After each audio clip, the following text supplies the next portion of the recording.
The view opens upon a vast ocean under a cloudy sky, where an isolated island rises from the water. Its central volcanic peak is shrouded in a plume of smoke, a lonely landmark in the expanse. A desperate, unspoken question hangs in the air. Why? The perspective shifts to the sky itself, a canvas of clouds and distant stars. The silent cry continues, a pained echoing in the emptiness, a soundless scream of anguish. This anguish is tied to a specific place. Below a snow-capped mountain range, nestled by the water, lies a traditional village of dark roofed houses. The question repeats, more insistent this time, why? This is the setting of a profound and painful memory. The memory takes form, focusing on a young Sora.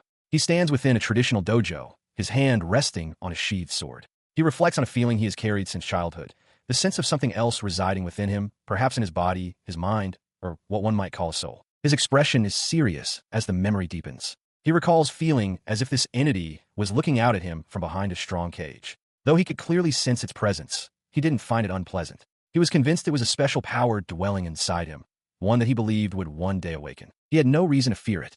After all, he was born into a respectable family with a distinguished lineage. His mother was kind, and, as the eldest son, he was set to inherit the dojo after being initiated into the Phantom Blade style. He never doubted that his future would be anything other than what was expected. The memory shifts to a brighter moment on a windswept hill. He stands beside his young fiancée, two small figures looking out over the landscape, his path seemingly clear and secure. But still, something was amiss. A strange, spherical object, seemingly constructed from interlocking metal plates, hangs in the sky of his memory, an impossible anomaly in his otherwise straightforward past. The memory concludes on a stark image. A sword is plunged deep into the tiles of a rooftop, and before it, the young Sora kneels, his head bowed in the aftermath of a catastrophe. He remembers the day he was cast out. In the courtyard of his family's estate, the clan elder delivered the verdict. Sora, he was told, did not possess the power to learn the Phantom Blade style. He was to pack his bags that day and leave the island the next. The elder's face was stern, his words unyielding. He explained that their clan had been sealing away demons for the last 300 years, and there was no place for the weak, neither on their land nor within their family. As if to twist the knife, another young man appeared, smiling smugly. He declared that, unfortunately for Sora, he would be the new successor of the Mitsurugi family, and that this place, Sora's own room, was now his. The final blow came from his fiancée. With a cold look, she stated that she was the fiancée of the Mitsurugi family. Now that Sora had been expelled, he was no more than a stranger to her. Later, as he prepared to depart, one of the family retainers stood with the elder. The retainer expressed his hope that when Sora leaves, he would be able to meet a worthy teacher on the mainland. As Sora walked away down the pier, the retainer offered a final, quiet farewell, wishing him a safe journey. The ship pulled away from the island, carrying the exiled boy across the vast, open sea, leaving his former life behind. In the present, Sora's eyes narrow with the weight of the past.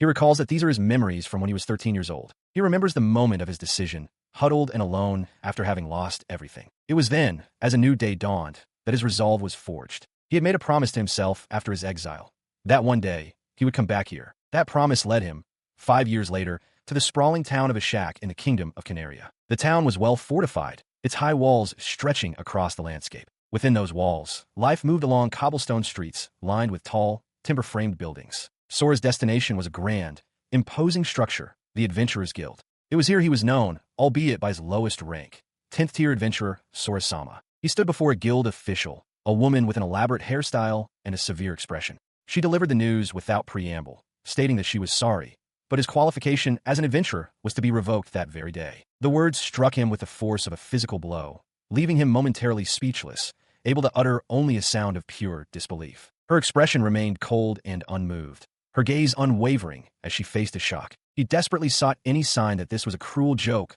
but she flatly denied it. She informed him that it was an official decision, one that had been approved by the guild master himself. To finalize the matter, she presented the official document, a letter of notice. It formally stated that he was deemed to have failed his qualification and would be disqualified as an adventurer, the guild seal making the decision absolute. He stared at the document in his hands, recognizing the guildmaster's seal, but failing to understand its purpose. He had just finished his daily routine of herb-picking quests. There should be no reason for such a formal notice. His mind raced, searching for any recent, major mistakes, but he could recall none. A bead of sweat traced its way down his temple as he desperately hoped it was all some kind of error. The guild official immediately crushed that hope. She stated coldly that there was no doubt about the notice's validity. According to guild rules, she explained, any adventurer who has not been promoted in the last 3 years will be dismissed. She then specified his case directly, noting that since his demotion 3 years prior, he had failed to progress past the 10th tier. He stammered, admitting he was completely unaware of that particular rule. Unmoved, the official simply confirmed that the conditions for his dismissal were therefore met. As other adventurers milled about the guild hall, Sora voiced his frustration, wishing he had at least received a warning. The official retorted that the rule is clearly written for all to see and offered to repeat it for him, her tone condescending. His frustration hardened into resentment. It felt as though they were simply shrugging him off, casting the situation as entirely his own fault. Her gaze confirmed it.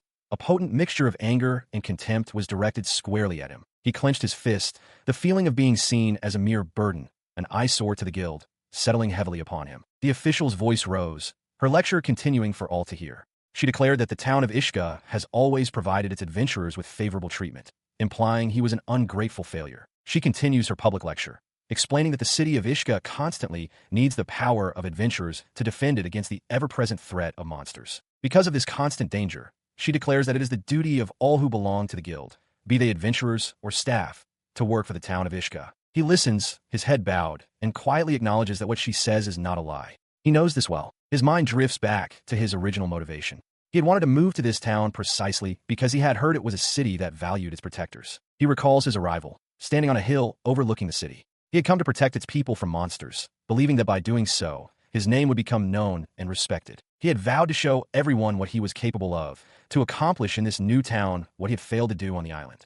But now, that oath feels as distant and unattainable as the moon in the sky. A bead of sweat traces a path down his temple as the weight of his current failure presses down on him. The guild official's sharp voice cuts through his thoughts, demanding to know why he didn't try to advance his rank in the past 3 years. She points out that becoming a 9th rank adventurer is not difficult at all. He stammers, explaining that advancing to the 9th rank requires a fee of 1 silver coin for the exam, a sum that he found difficult to acquire. The official scoffs, suggesting that any adventurer who managed to reach the 9th rank 5 years ago should know better. Her contempt boils over. She furiously questions how he could have enjoyed all the special privileges granted to adventurers for his entire lifetime, and yet, in 3 full years, was unable to save a single silver coin. Her voice drips with contempt as she continues her lecture, stating that privileges are granted only to those who perform their duties, a fact so simple, she claims, that even a child would understand it. As Sora stammers, unable to form a coherent response, she cuts him off sharply. She notes that by his reaction, he has already answered her question. Regardless, she declares, rules are rules, and his punishment will stand. With her judgment delivered, she turns her back on him. As one onlooker begins to protest, another voice from the crowd speaks up, agreeing that the dismissal of Sora-sama was indeed the appropriate course of action. Cast out from the guild, Sora walks through the stone-paved streets of the town. He eventually comes to a stop in a bustling square, slumping onto the edge of a large fountain. As the townsfolk go about their day, he sits alone, isolated in his public humiliation. Sora lets out a weary sigh, his face etched with exhaustion and frustration. His mind drifts back to how things used to be. He remembers the guild official, who would always hand over his quest reward with a detached professionalism, wishing him luck for the future before calling for the next person in line. But that routine is a thing of the past. At what was, until yesterday, a friendly inn and guild hall, he is now met with rejection. The innkeeper informs him there are no rooms for rent to non-adventurers, while a waitress chides him to remember a tip next time. The core of his problem lies on the counter of his memory. His adventurer's identity card has not been returned to him. He had submitted it with his completed work, as was standard, but it was not given back with his reward. He processes the grim reality. The problem is that he was kicked out of the guild. He is now just a wandering adventurer, stripped of his official status. He considers his bleak options. To earn a daily income, he could commit to menial jobs within the city, like sewage cleaning and other thankless tasks. But he realizes that if he does so, he won't be recognized for his efforts, nor will he be able to become stronger. He recalls that even a simple daily job, like collecting herbs, used to be a guild mission that provided a steady income. He remembers taking the risk of going outside the town walls for those missions. The feeling of helping someone, of being useful, was a reward in itself. A grim determination settles on his face. It's true, he thinks. Unless you belong to a guild, you don't have to defeat demons. But in addition, there's no rule that says you can't help people. He stands alone, the weight of his situation pressing down on him. He realizes the situation today is the same as it was 5 years ago, just like when he was chased off his home island. His expression hardens with resolve. Despite the setbacks, he decides he will try again. As he walks, he reflects on being kicked out of the Adventurers Guild. Considering his situation, he muses that it feels as insignificant as taking off a necklace. He acknowledges that he never had a good relationship with the guild to begin with. He was fully aware that the receptionist and other members called him a parasite behind his back. But even so, he realizes it's true. This expulsion is a good opportunity. He accepts that reality is a ruthless, stabbing force. It is time to move on to the next rank. With renewed purpose, he calls forth a level display, causing a complex magical sigil to manifest before him. He explains to himself that this magic is a mirror reflecting his abilities, a way to visualize the total amount of talent he possesses, his rank. The rank shown is the lowest possible value, 1. A bitter realization strikes him as an image of his former home appears in his mind. Ever since he was chased off his home island, nothing has changed. The weight of this unchanging reality settles upon him as he walks through the city streets, his head bowed. It's still the same thing. He continues his solitary walk down an empty street, his thoughts echoing in the quiet. He cannot believe that in 5 years, nothing has changed at all. The scene opens 5 years in the past, in front of a grand, stately building. A young man in light armor calls out with a friendly smile, offering an invitation to join his party. He continues, introducing himself as an adventurer named Lars. He explains that his village is poor and he aims to improve its financial situation, a common motivation for adventurers. He is speaking to a cloaked figure, seen from behind. Before the cloaked figure can respond, a young woman with dark pigtails interjects, introducing herself as Ilya, a warrior priestess. She declares that she is the man's childhood friend and guardian, her expression fierce and protective. Her outburst is cut short by another party member, a young mage named Miroslav, who scolds Lars for being rude by addressing a stranger as you. Lars retorts that it's ruder to start a fight in front of the very person they're trying to recruit. As the argument escalates, a graceful elf with long, light hair steps in to mediate.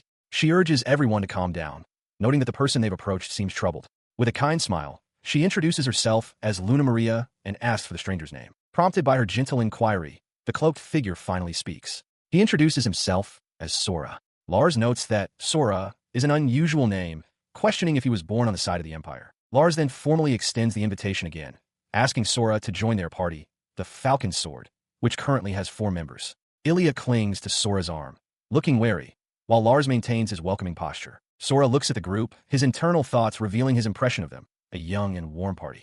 The offer is clearly tempting, but his hope is immediately overshadowed by a dark thought. He looks down, a vision of a desolate, ruined landscape filling his mind as he hesitates. He ultimately declines the offer.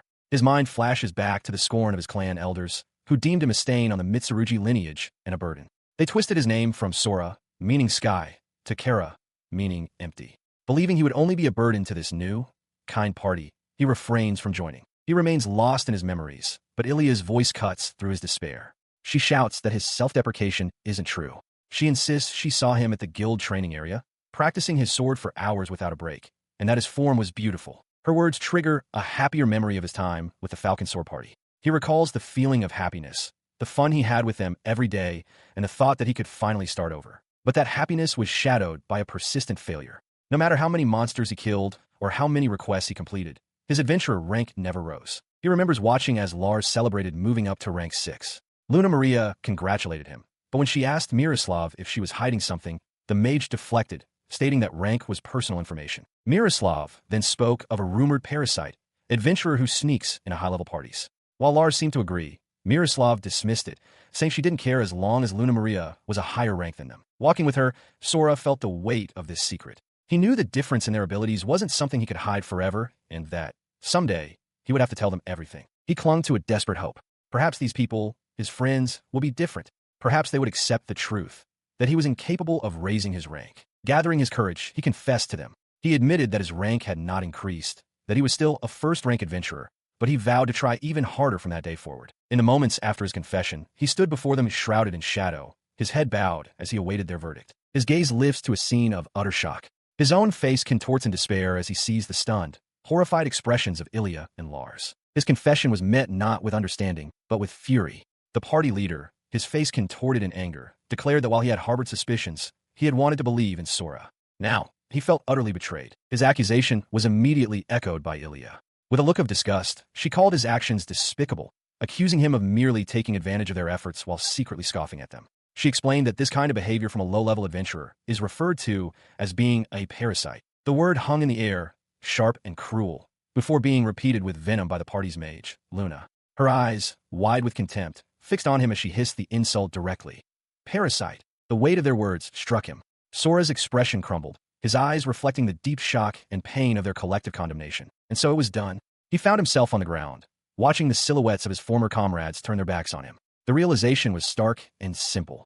He had been kicked out of the party. The fallout didn't end there. In the days that followed, the story twisted and spread through the city. Rumors of the parasite adventurer, the one who had reached his limit and was only rank 1, became common gossip. This painful memory resurfaces in the present, prompted by a conversation with his new companion, Luna Maria. With a gentle but direct gaze, she observed that even though they had been through the same things, he had never been able to raise his rank. He confirmed her observation was true, admitting that he never has since being on his home island. His mind then drifted to a theory that might explain this phenomenon, recalling the legendary swordsman from 300 years ago who sealed the demons. It was said his rank was 99, but he never ascended any higher. She seemed to be following his train of thought, elaborating on the very same theory.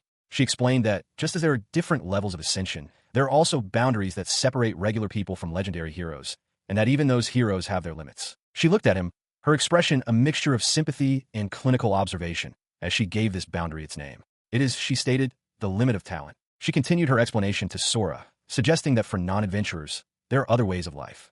The words struck him with the force of a physical blow as he processed the grim finality of it. His limit was one. The weight of this revelation brought back a flood of recent, painful memories, starting with his arrival at the fortified city. He recalled how, with the parasite rumor spreading like wildfire, no one was willing to form a party with him. The number of quests he could undertake solo was limited. 3 years prior, he'd been demoted from rank 9. Lacking the funds or the desire to climb back up, he had purchased the cheapest rank the guild offered, rank 10. This string of misfortunes had culminated in the ultimate disgrace, his expulsion from the guild just yesterday. The memory snapped him back to the present, where a different kind of loss fueled a desperate shout. "Wait, give it back to me." His plea was answered not with words, but with a brutal kick that sent him sprawling onto the stone-paved street. He looked up from the ground, his vision clearing to reveal 3 menacing figures looming over him. The one in the center sneered, "Who do you think you are?" While their leader taunted him, the other 2 rummaged through his stolen bag. They scoffed, finding nothing of worth, just some bottles of medicinal herbs. They dismissed him as another washed-up adventurer, one of the many expelled from the guild for failing to achieve anything of note. Hearing them speak of selling his meager possessions ignited a spark of defiance in him. "Those are for sale, you say?" he growled, pushing himself up slightly.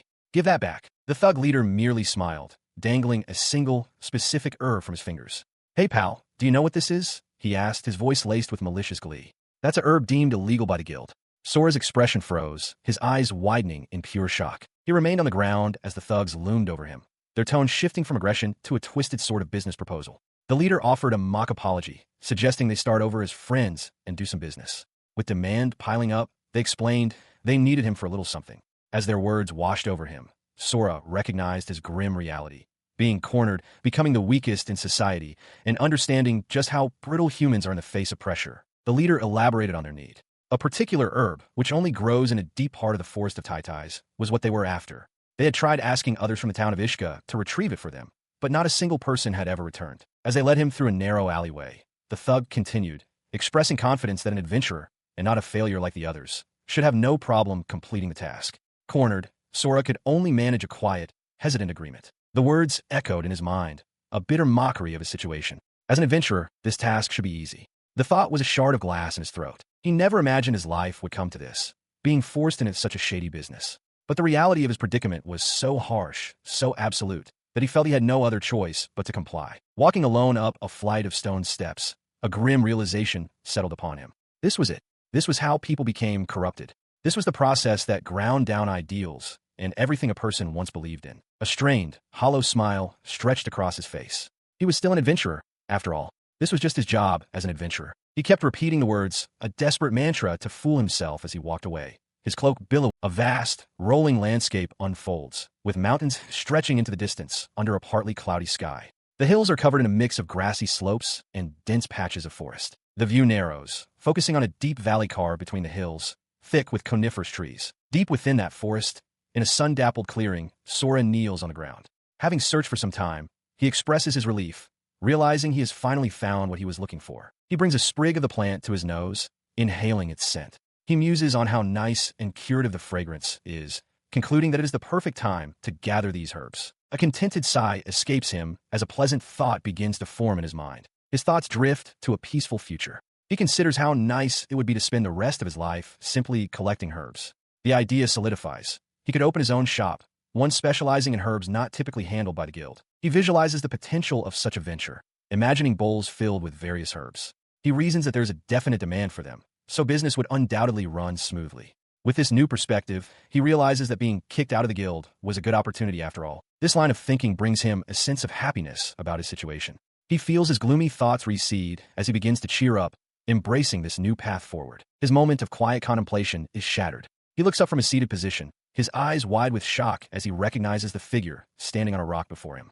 "You," he begins. The figure is Luna, the mage from his former party. Holding her staff, she looks down at him with a surprised and questioning expression, demanding to know what he is doing in a place like this. The young mage, Miroslav, scoffs at Sora's stunned silence. She challenges him, asking what's with his expression and demanding he speak his mind if he has something to say. Sora, shocked by the encounter, can only think her name. Her expression twists into a condescending smile as she continues her tirade. She declares she will gladly listen to what the parasite, who has reached his limit and deceived them for 6 months, has to say. Sora's face hardens, his gaze turning cold. He refuses to engage, stating simply that he's not going to. She lets out a soft laugh, unsurprised by his refusal. She didn't think he would, she says, insisting that everything she said isn't slander, but merely the truth. Before the argument can escalate, another party member, Ilya, steps in.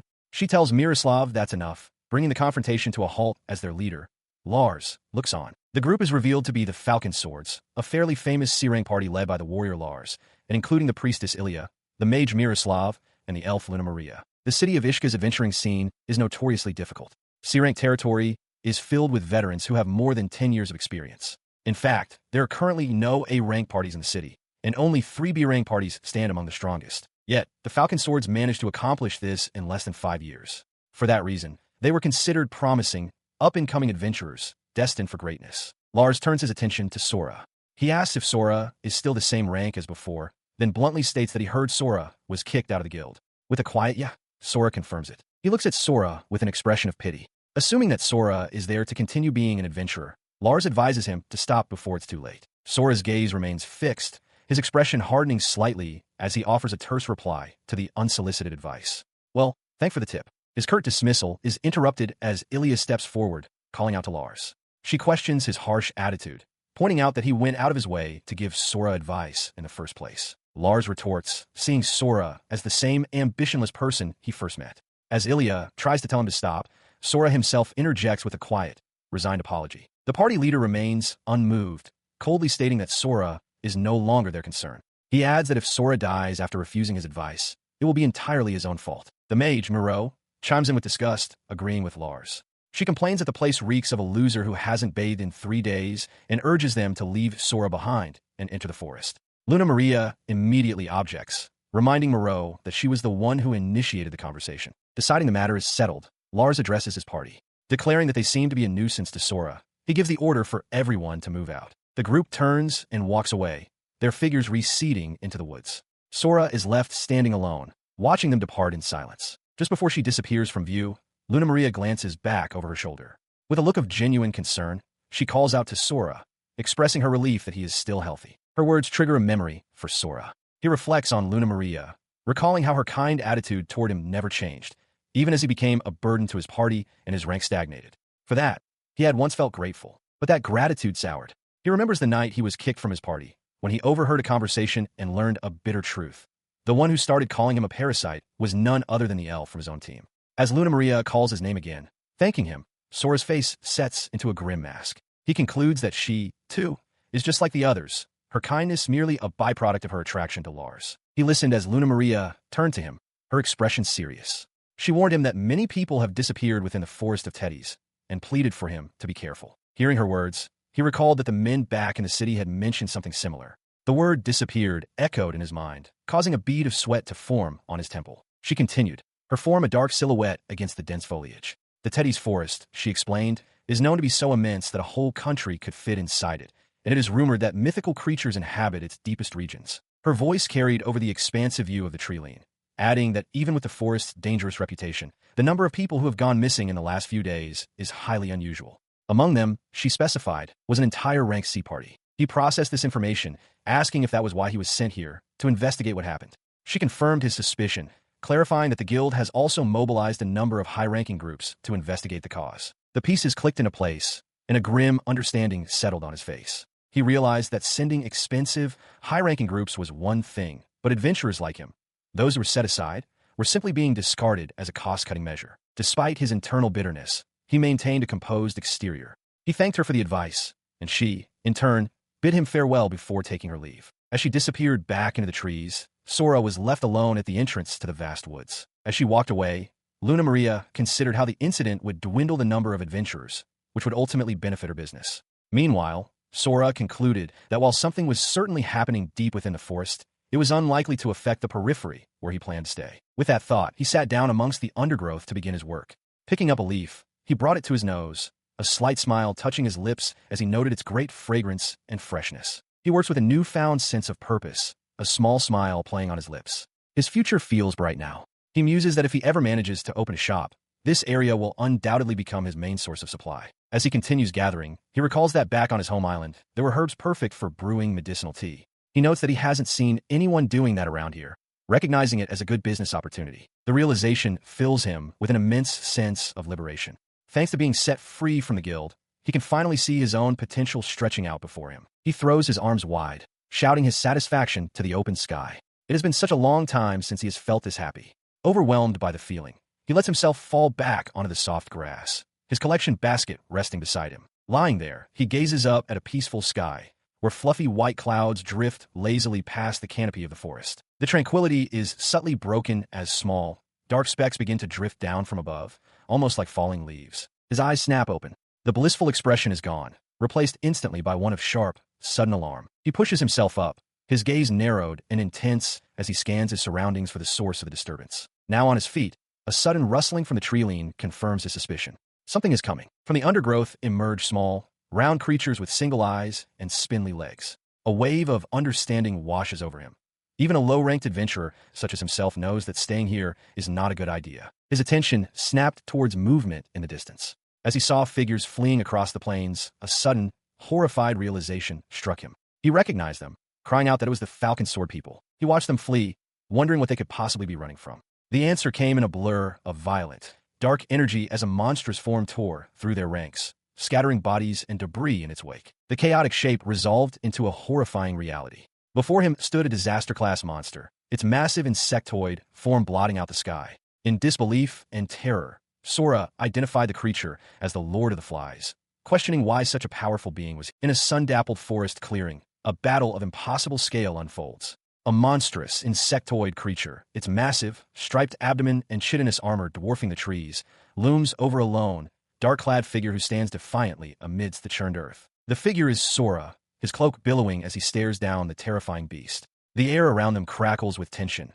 filled with swirling dust and motes of displaced energy. He recognizes the creature with a surge of dread, the Lord of the Flies. This is a monster so formidable that its very presence demands the immediate dispatch of knights. Beyond the beast, another party of adventurers, Lars, Moreau, and Luna Maria, are caught in the fray, their weapons drawn but utterly outmatched. Sora's face contorts with disbelief. He knows that even talented adventurers like Lars and his band are far below the monster's level. He cannot comprehend why such a powerful creature would appear on the surface of the forest, a place it should not be. The direness of their predicament crashes down on the other party. Lars curses, his expression grim, as Moreau cries out his name in sheer terror. Just then, a familiar face appears from the tree-line, Luna. Her eyes widen as she spots Sora, but her attention is quickly drawn to Lars, who is now immobilized. He shouts that he's paralyzed and that there's no way to stop the beast anymore, urging her to run and not wait for him. Ignoring his desperate plea, Luna's expression hardens into one of grim resolve.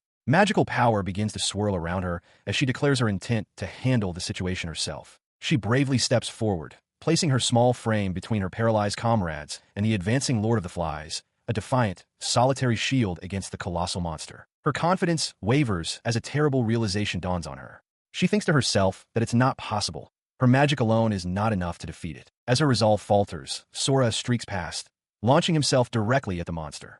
Watching him go, Luna's thoughts take a chilling turn. She realizes that if she only has to save her party, then perhaps victory is possible after all. She watched him charge, knowing full well the true danger of their foe. The reason the Lord of the Flies is designated a disaster-class monster is not only because of its immense power, but also its terrifying reproductive ability. This ability is simply incredible. If even one adult is left alive, it can produce countless larvae, which can destroy an entire ecosystem in the blink of an eye. And that ecosystem includes human civilization. History records a country that was completely erased for this very reason. The monster's method is similar to that of a certain type of bee. It will insert its poison-coated stinger into its prey, be it a large beast or a person, and carry the living victim back to its nest. As Sora closed the distance, he noticed something crucial.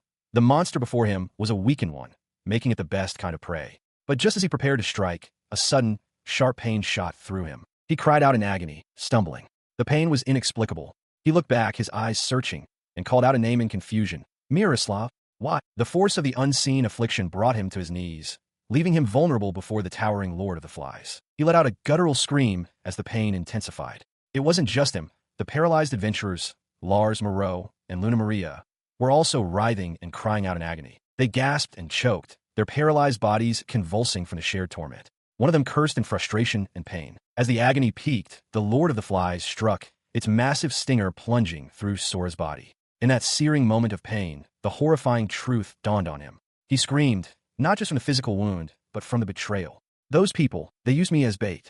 He writhes in agony, the monster's stinger buried deep within him. As his life flashes before his eyes, a single thought cuts through the pain.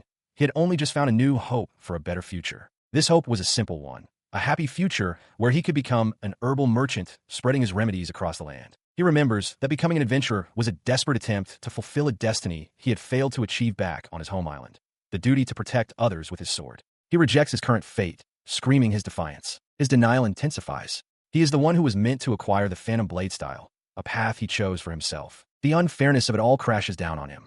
All his struggles were so that one day he could return to the island and finally be acknowledged by his father. To perish here, now, feels like a cruel joke. His mind drifts back to the cold words spoken on a snowy day. Clan members had openly called him empty-headed, lamenting that such garbage was to be the heir instead of the clearly superior Raguna. From the shadows of that memory, his father's stern face emerges, his voice echoing with a final, cutting command. Sora, don't disappoint me anymore. The name itself pulls him further back to a kinder time. A small boy, he had once asked his mother why she gave him the name Sora, wondering what could possibly be so special about the sky. He recalls the scene vividly, walking hand in hand with her across a wooden bridge, surrounded by the serene beauty of their garden pond. His mother had looked down at him with a gentle smile, her voice a soothing balm. The sky, she explained, is always there, everywhere at all times. One only needs to raise their head to see it. His mother's voice continued to echo in his fading consciousness, explaining that even when separated from loved ones, the sky would always link them together. Looking towards it would ensure he never felt lonely. As she gently stroked his head, she expressed her hope that he would grow up to be a person as magnanimous as the sky itself. She continued her lesson, suggesting that emptiness was not inherently negative. If one has nothing, it also means one has the potential to become anything. This potential, she explained, meant his heart could be filled with countless things, allowing him to become the person he truly wanted to be. Her final words in the memory drifted over a vast mountain landscape, assuring him that his future was not limited by the confines of the Mitsurugi family. The memory of the bright, open sky faded into darkness. Consciousness returned with a groan. Sora's eyes fluttered open, his face half submerged in murky water. He was in a dark, cavernous place littered with bones, and he could only wonder where he was. He struggled to process his situation. He had somehow been saved, yet his body felt completely paralyzed. Though he couldn't feel the Lord of the Flies' presence, he sensed a faint, pulsating motion nearby. He looked down at his hand, confused by what he was feeling, as the scale of the bone-filled cavern was revealed. His slight movement drew a terrified shriek from a nearby figure. An emaciated, skeletal victim, barely clinging to life, stared in disbelief, questioning how Sora could possibly still be alive. The horrifying truth of their prison is laid bare. The Lord of the Flies captures its prey alive, bringing it to its lair solely to feed its larvae. The offspring are instructed not to kill their food, but to slowly consume it while it still lives. He stared into the cavernous darkness, a horrified realization dawning on him about the nature of this place. The full scope of the horror revealed itself as his eyes adjusted. The floor was a writhing carpet of countless larvae. This was the Lord of the Flies' lair. Before he could fully process the sight, the larvae began to move, swarming over his paralyzed body. He screamed in sheer terror, a desperate, useless plea for them to stay away. His screams were futile. He could feel them on his arm, his fingers, his feet. This sensation was a specific ability of the larvae. They secreted a substance, much like a mosquito, that concealed the pain of being eaten. As a result, having one's body devoured felt almost like bliss, leaving the victim helpless, like a criminal awaiting execution. As his body was consumed, his mind raced, contemplating the horrifying potential of this nest. He considered the implications. If every single larva here were to mature into a Lord of the Flies, the nearby town of Ashka would be annihilated. The entire kingdom of Canaria would be reduced to nothing. The destruction wouldn't stop there. In response to such a threat, the kingdom's Mitsurugi house, the neighboring Adu-Astria kingdom, and all other families who practice blade styles would be forced to unite and annihilate the swarm. And in the ensuing chaos, a terrible truth would be lost. The countless new lords of the flies would be slain, but the true cause of the successor to the Phantom Blade Style's demise would be forever unknown, his fate buried and forgotten by the world. Meanwhile, on the surface, ignorance would reign. The masses would remain oblivious, endlessly cheering for the Blade Style users they hailed as heroes, his father, Raguna, and all the others. The bitter irony crashed down on him, fueling his despair.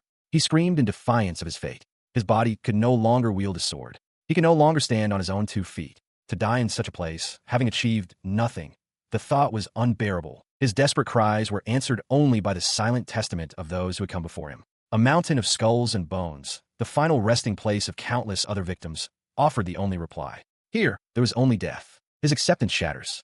A primal survival instinct erupts, and he roars at the creatures swarming over him, demanding they let him go, that they stop eating him. The roars of defiance twist into shrieks of pure terror as the larvae continue their relentless assault, their sheer numbers overwhelming him. His mind screams a desperate plea, a refusal to accept an end in such a desolate, forgotten place. He does not want to die here. The plea dissolves into choked gasps of agony as the creatures continue to crawl over his face, their touch in nightmarish torment. A surge of pure, helpless rage courses through him. He can only curse the bastards as they consume him from all sides. As his body is devoured, his mind drifts back. He questions the path he chose 5 years ago, the decision to become an adventurer. He wonders if he should have listened to the advice from Lars and his party back in Teddy's. After being kicked out of the guild, did he truly give up on being an adventurer? The answer comes to him with stark clarity. No, he hadn't given up. He realizes this all happened for a single reason. He possessed no talent, yet he stubbornly refused to give up the sword. This devastating realization is met by the horror of the present. He screams a final, desperate no, as the larvae swarm into his open mouth, silencing his cries with their writhing bodies. His thoughts turn inward. He reflects that until this moment, whether in anger or desperation, his screams have been non-stop, a constant torrent of sound. But now, as he is being consumed, he understands a new horror. Just moments ago, he was shouting, but now, he can only scream internally. His silent screams became mere reverberating echoes within his consciousness. He felt as though the inside of his body had become a massive, hollow chasm, completely empty, filled with a writhing, chaotic mass. This internal void was a spiraling vortex of darkness, pulling everything inward. The countless parasitic forms that now constituted his being swirled into the abyss. From a different perspective, the individual creatures became clear, a teeming mass of pale, segmented worms, writhing and pulsing as one single, horrifying entity. This mass then appeared to erupt from a central point, a grotesque bloom of flesh and hunger that had completely replaced his physical. Within a chaotic, writhing abyss, a consciousness struggles to maintain its form, questioning its own existence. Is I there any? The sensation becomes clearer. His body is slowly disappearing as if melting away. He is being torn apart, abandoned, and digested in a swirling vortex. He realizes he has become a sacrifice for the larvae's feast. There is no way to stop it. He is being slowly devoured. His physical form is gone. His hands have vanished, leaving him unable to hold sword. His legs are gone, leaving him unable to walk. The process of being eaten continues, slow and inexorable. The conclusion is simple and absolute. I will die. He questions if he should just give up. His eyes, ears, mouth, and nose are all filled with the consuming larvae. There is no saving him anymore. In this state, he feels he is not even Mitsurugi Sora anymore. He must have given up long ago, surrendering his very identity to this fate. A final thought of self-reproach surfaces. How foolish. He reflects on this foolishness. Under these circumstances, what else is there to do besides give up? But a new thought cuts through the despair. From the deepest darkness, a primal will awakens. A monstrous, draconic visage with glowing eyes emerges, and a single, predatory command replaces all other thoughts. Eat them. The entity's command echoes in Sora's mind, clarifying its chilling instruction. He must eat them. Sora's consciousness reels in confusion, questioning the directive. He questions the command, his thoughts fixating on the very creatures devouring him. Eat the larvae? The idea is incomprehensible. He reasons that the act would be futile. Even if he consumed dozens of larvae, he couldn't possibly stop the countless others swarming his body. He concludes that he cannot be saved anyway. The voice within him coldly agrees. Correct. The entity challenges his resignation, asking if he will simply sit idle and allow himself to be consumed. A desperate cry rises from Sora's core. He does not want to be eaten. He does not want to die. Despite his will to live, a wave of despair washes over him. He feels utterly powerless, recalling the harsh creed that the weak are unneeded. He reflects that whether as a warrior of the Mitsurugi clan or as an adventurer, he has always been deemed useless. He believes neither his home island nor the town of Ashka has any use for his broken body. The thought is infuriating. He realizes with bitterness that his father's words were true all along. He questions his own feeling of anger, as if surprised by its sudden, burning intensity. The internal voice twists the knife, suggesting that his father would laugh at his death. Sora vehemently rejects this. No, his father wouldn't laugh. He would feel nothing at all, not even batting an eye at the news of his son's demise. He understands that in his father's eyes, he was as good as dead from the moment he was banished from the island. But a new, defiant thought cuts through his despair. He considers who would laugh. His ex-fiancée, her family members, and the other disciples. He concludes with certainty that the people of Ragana would definitely laugh at his pathetic end. He imagined how they would all react to his demise. Lars and his falcon swords, the clerk at the guild, the townspeople, they would all say it was expected that this was the limit of Mitsurugi, Sora's capability. His thoughts then turned to that specific group of people, his former party, their silhouettes burning in his mind. The thought was truly infuriating. As larvae writhed across his face, he seethed. To die here would be to become a joke. He cursed those bastards, his rage boiling over. In response to his fury, a singular, powerful command echoed from the depths of his being. Then eat. He considered the command. If he was going to die anyway, he might as well struggle a little before the end. A grim acceptance settled in. Of course, he must eat. This resolve hardened. Since he was going to struggle, he might as well consume them all. He clung to a sliver of hope. If he did that, if he ate dozens of the creatures, perhaps he could live. His desperation spiraled. Even if he had to eat hundreds or thousands, it would make no difference. The path was the same. A manic clarity seized him. Why hadn't he realized such a simple solution from the beginning? There was no choice. He would eat. He would consume everything. Not just the larvae, but the memory of those who looked down on him, shunned him, and abandoned him. His hand clenched into a fist amidst the writhing parasites, his voice a raw scream of intent. Everything must be consumed. He found himself in a void, where the primal entity's voice echoed, declaring that they were of a similar, limitless nature. It identified itself as the vast, boundless sky, its home, and then posed a single, critical question. What did Sora desire? The entity continued, stating that Sora was an extension of itself. To complete their agreement, a ceremony must begin.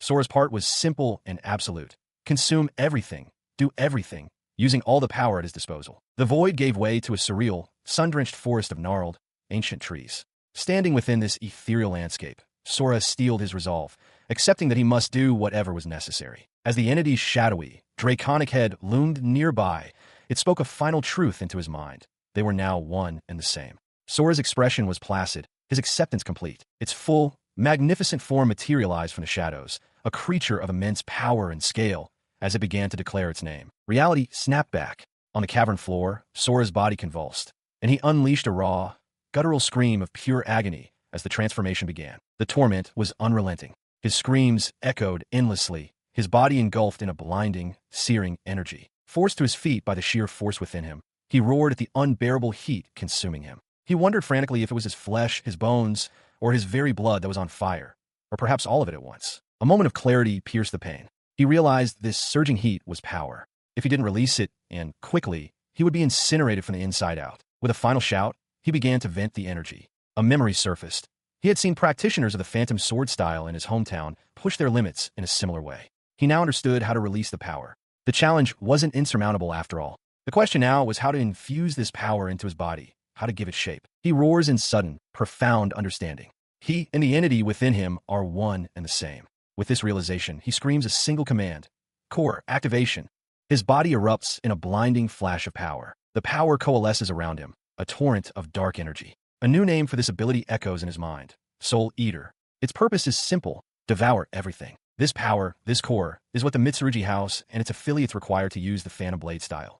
It manifests as a tide of darkness, consuming all in its path. He reflects on this newfound strength. It is the very thing he has coveted since childhood, the power to kill powerful demons. He looks upon the swirling vortex of souls he now commands and claims it. This is his core. A wave of pure ecstasy washes over him. The thing he has wanted for so long, the power he has desperately sought, is finally in his grasp. A confident, dangerous smile spreads across his face as the dark energy solidifies around him. The time for suffering is over. Now, he will begin his counter. Amidst a swarm of insectoid monsters, a lone figure unleashes a torrent of dark energy, roaring a single name into the chaos. Soul Eater. He commands the power to devour them all. The power erupts, tearing through the creatures as manic laughter echoes from him. He screams his intent to destroy every last one of the pathetic insects. As he carves through the horde, shirtless and drenched in darkness, he questions the strange feeling washing over him. With every creature he cuts down, a massive surge of pleasure follows. This sensation makes him pause. He looks down at his hand, wondering if this is one of the abilities of the soul-eating dragon. His overwhelming power causes the remaining larvae to screech and recoil in fear. He stands over the carnage, a dark silhouette, and mockingly asks the weaklings if they're scared of him. His expression twists into one of pure contempt. He snarls at the pathetic vermin, vowing once more to destroy every single one of them. A dark thought then surfaces. He muses that the larvae of the Lord of Flies are common prey and rarely reach adulthood. A cruel smile forms as he imagines the parent insect returning to find its children slaughtered. He wonders what expression it will make, doubting he will be able to contain his own laughter at the sight. Looking over the field of carnage, he realizes the experience he's gaining isn't just from the larvae. He understands now that the many adventurers who went missing in this forest had also become prey to these creatures, and he is absorbing their remnants as well. Standing atop a mound of bones and carcasses, he feels an unprecedented wave of power radiating from him. His body and soul feel like they're screaming with this new energy. Overwhelmed by the sensation, he can only ask himself what is happening to him. He looks down at his own body, a sense of disbelief washing over him. His wounds are closing, his flesh knitting itself back together. It's not just healing. It feels as though his very form is being rebuilt from the ground up. As this reconstruction completes, a complex sigil of light materializes around him. He stares at his hand, a notification only he can see confirming a new reality. His rank has officially increased to level 2. The realization dawns on him. The immense pleasure he's feeling isn't just from gaining experience. His limit wasn't level 1 after all. He understands now that Soul Eater doesn't just take experience. It consumes the very souls of his victims, their essence of life, as his own power. A manic grin spreads across his face as he laughs, seeing the dead larvae not as mere monsters, but as an all-you-can-eat buffet that has fueled his ascent. His wild laughter is cut short as a colossal shadow falls over the cave entrance. He turns, his expression hardening. The parent has finally arrived. Before him stands the Lord of the Flies, a monstrous insectoid being of terrifying scale.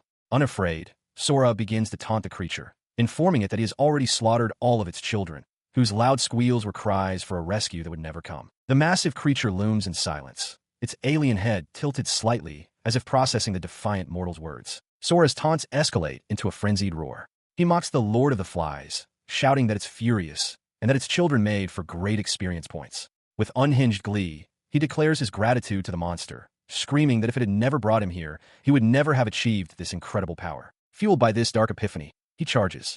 Blade pointed forward, he sprints across the cavern floor to meet the giant beast head-on. His strike connects with devastating impact. As the ground shatters around them, Sora bellows with laughter, marveling at how light his body feels. He realizes that, compared to this new state, he felt as if he had been wearing lead armor his entire life. The force of the blow rips through the Lord of the Flies. The monster's shadowy, chitinous form is torn asunder by the raw power Sora now wields, its immense body overwhelmed by the single, decisive strike. He reveled in the indescribable pleasure coursing through him. With every slash that tore into the monster, he felt a part of its very soul flowing into his being, a torrent of exhilarating power. This sensation fueled a manic glee. Looking down at the disintegrating creature, he roared, "That's it. Keep screaming. It makes your soul taste so much better, you disgusting insect." As the power settled within him, his thoughts shifted. He reflected on the sword style he was using, a technique so potent it could fell even the most powerful enemies with ease. However, until this very moment, he had never possessed the strength required to wield it properly. His swings had always relied purely on arm strength, without the support of his hips or legs. He now understood. This was the style of the Mitsurugi, a form that utilized the entirety of a swordsman's power. He could finally, after all this time, unleash his true potential, the Phantom Blade style. His mind drifted to his hometown. There, the Mitsurugi clan is tasked with a sacred duty, protecting the world from the Demon Gate. To fulfill this charge, its members train every day to master the Phantom Blade style. He knew there were many in his clan far more skilled than he. Snapping back to the present, he noticed a change. The overwhelming effect of his Soul Eater ability had suddenly weakened. He wondered what was happening, then formed a hypothesis. To efficiently devour a soul, the target needed to be stimulated. Now that the monster was trying to retreat, its soul was less potent. With this realization, he concluded that it no longer made sense to continue the fight.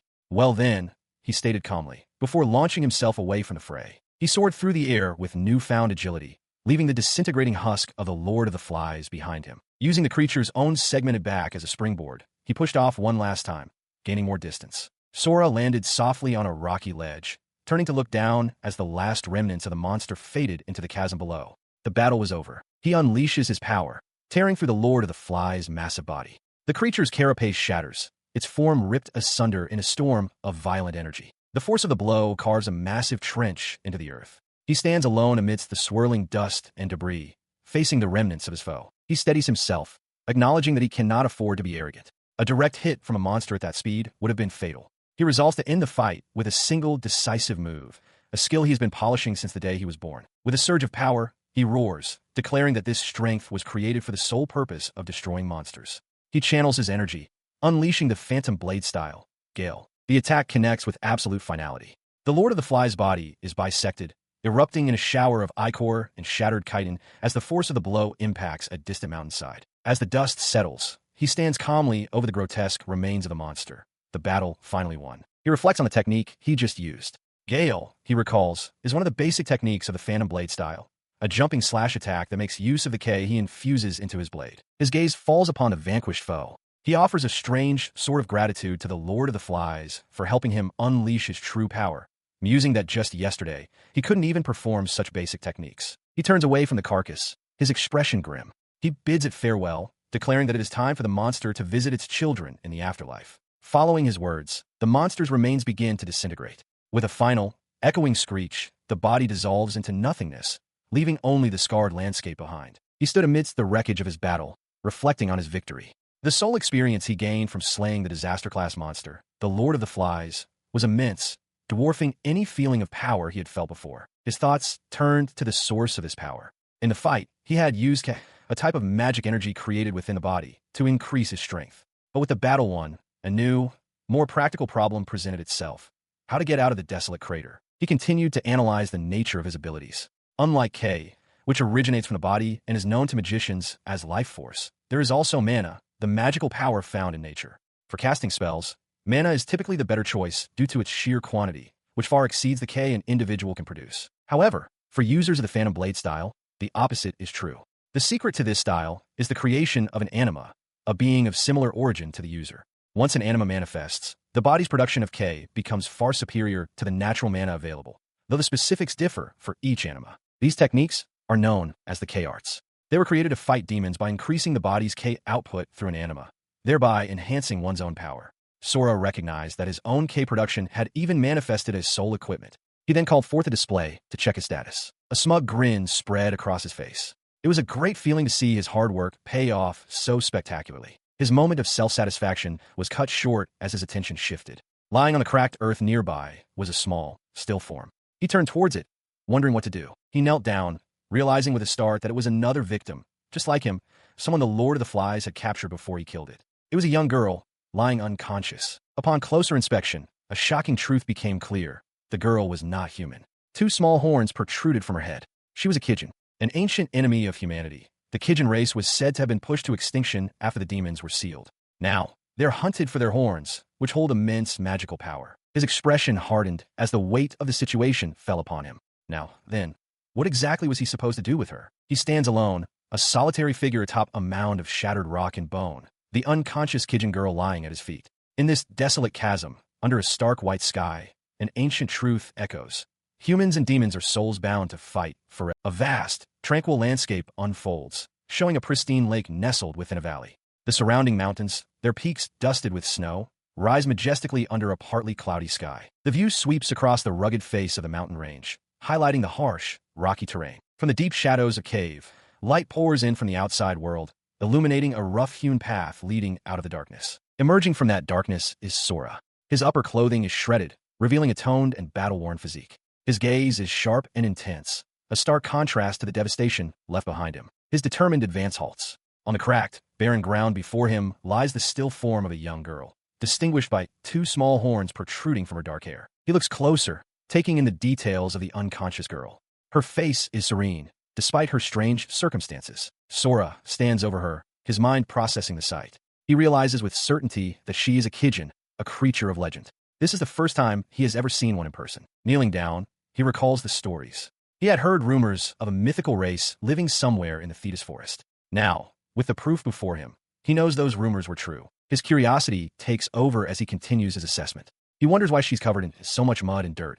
He also questions if her strange, leaf-based garments are considered normal clothing for her kind. But his analytical thoughts are abruptly shattered by a wave of panic. He realizes her attire is incredibly revealing, almost indecent. A flush of embarrassment washes over him as he imagines her waking up and finding him staring, instantly branding him a pervert. He leaned closer, his eyes catching a detail he had missed in his initial shock. Protruding from the girl's forehead were two small horns. As he knelt beside her, a primal, hungry thought echoed in his mind. It recognized that she possessed a very high-quality soul, a fact it could discern just by looking at her. The inner voice continued its assessment, growing more excited. It wasn't just the quality. Her soul looked delicious. The voice calculated that consuming it would undoubtedly boost his level by 2, or perhaps even 3. The voice then posed a direct question, a dark temptation. It asked what he would do, suggesting he should consume her just as the Lord of the Flies and its brood would have. In response to this internal conflict, a massive, shadowy aura erupted from him, coiling like a great serpent through the desolate landscape. The dark energy loomed over the unconscious girl as his sword came to rest, its cold steel position perilously close to her throat. He remained kneeling, his body frozen in place, caught in the throes of a silent, violent struggle against his own dark impulse. With a curse, he recoiled from the thought. He frantically questioned what he was about to do, forcing himself to regain control. He was not the bad guy, he reasoned. He doesn't hurt those who haven't wronged him. As his resolve hardened, the monstrous shadow dissipated. He reflected that while he hadn't possessed this power for long, he could definitely feel himself starting to change. However, he realized this change wasn't necessarily a bad thing. On the contrary, he felt amazing, more alive than ever before. A startling thought struck him. He hadn't been acting like his true self. He had always tried to be a guardian for others, but this new feeling was a revelation. He wondered if this change was merely an effect of his soul-eater ability, or if something deeper was at play. His true nature, perhaps, surfacing now that he was stronger. His thoughts drifted back to his childhood in Onigashima, questioning if that time had suppressed who he truly was.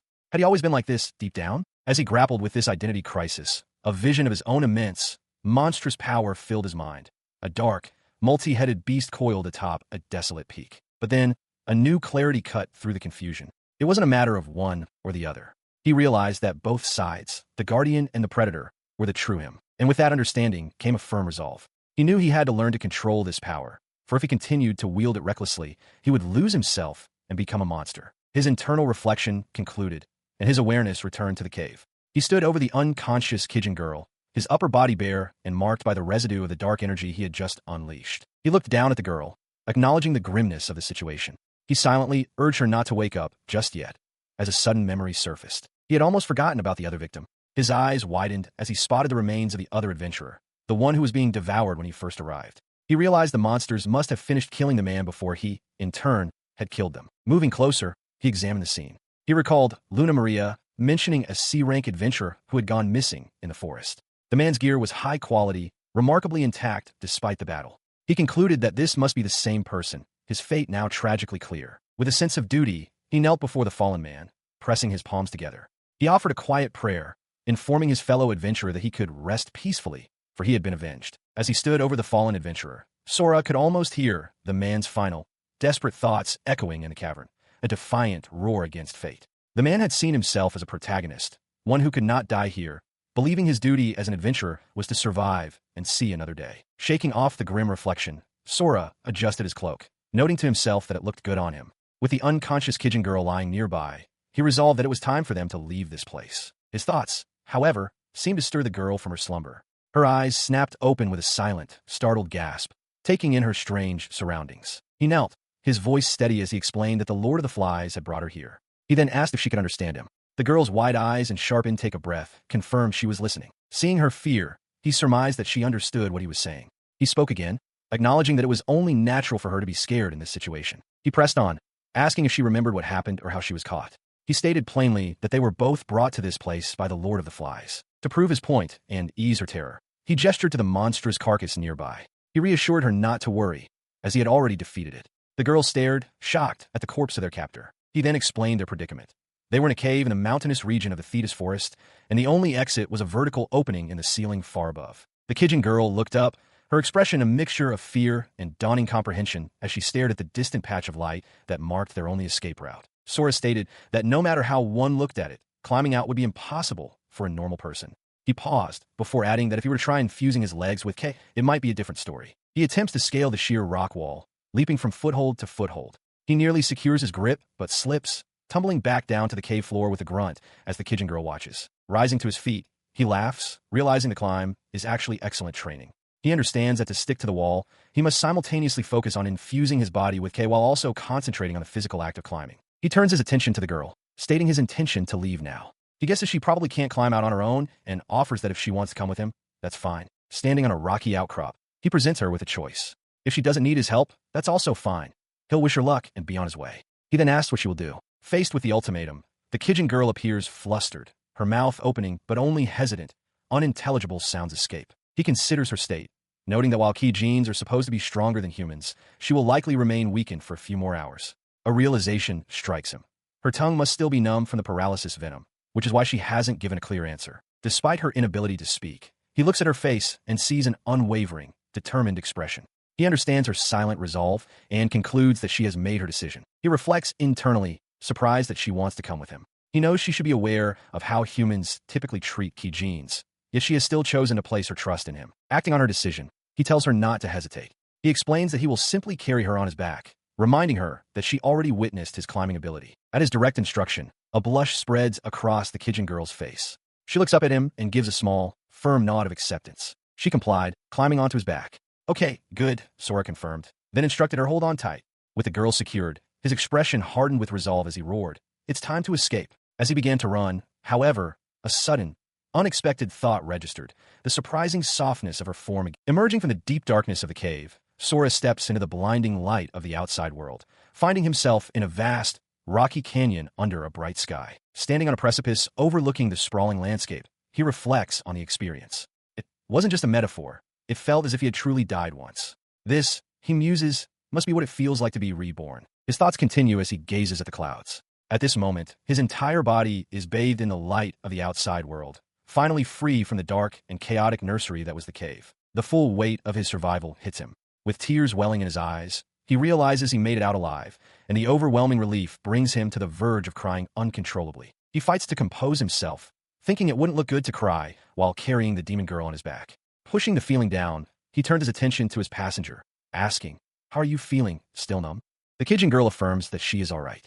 Sora apologizes, explaining that when he thought he'd been saved, he couldn't hold back his tears. He adds with a hint of resignation that it's something one gets used to when they become like him. From his shoulder, a small, hesitant sound escapes her lips as she tries to form a word. She then speaks clearly, her voice filled with earnest emotion.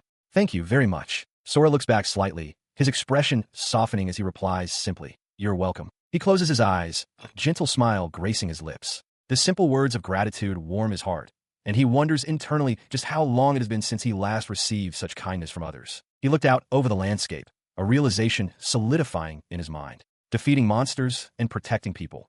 That was the true way of the Phantom Blade style. It might be a small thank you to the world, but for him, it was a monumental step forward. His thoughts then turned to the girl beside him.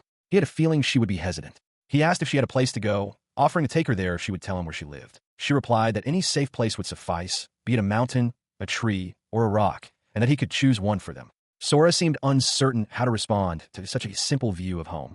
The Kijin girl apologized, admitting that to her, all such places looked the same. She then gave a surprisingly specific instruction, telling him to go to the third biggest camphor tree on his left. With the girl now situated on his back, Sora decided on a more direct route. He told her he would explain once they were off the cliff, warning her to be careful not to bite her tongue. As they stood at the precipice, he mentioned something about Devourer oaks. The girl, unfamiliar with the term, questioned it aloud just as a sudden, powerful force erupted, her eyes widening in shock. In a breathtaking display of power, he leaped from the cliff's edge, soaring through the air with the girl held tightly to his back. The single bound carried them over a vast expanse of the forest below, covering an impossible distance in mere moments. After landing, the Kijin girl, still clinging to his back, looked up at him with wide, questioning eyes, utterly bewildered by the incredible feat she had just witnessed. Her confusion quickly melted away, replaced by a radiant expression of pure, unadulterated joy. A wide smile spread across her face, her eyes sparkling with a thrill she had never known before. Her initial shock from the incredible leap gave way to exhilaration as they soared through the sky. Below them, a dense forest stretched out, bisected by a wide, winding river. He angled their descent, his cloak billowing like wings. The Kijin girl, perched securely on his back, looked on with wide-eyed wonder as the wind whipped through her hair. Their flight concluded as they touched down gently in a wide,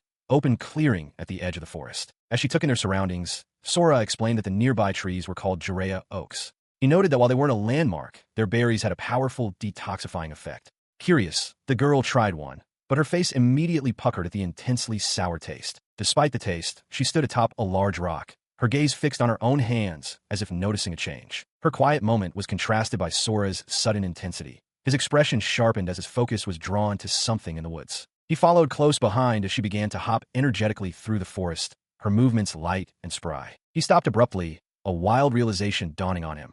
He could smell the scent of big money. The Kijin girl turned to him, confirming that the berries were working wonders, calling it amazing, like magic.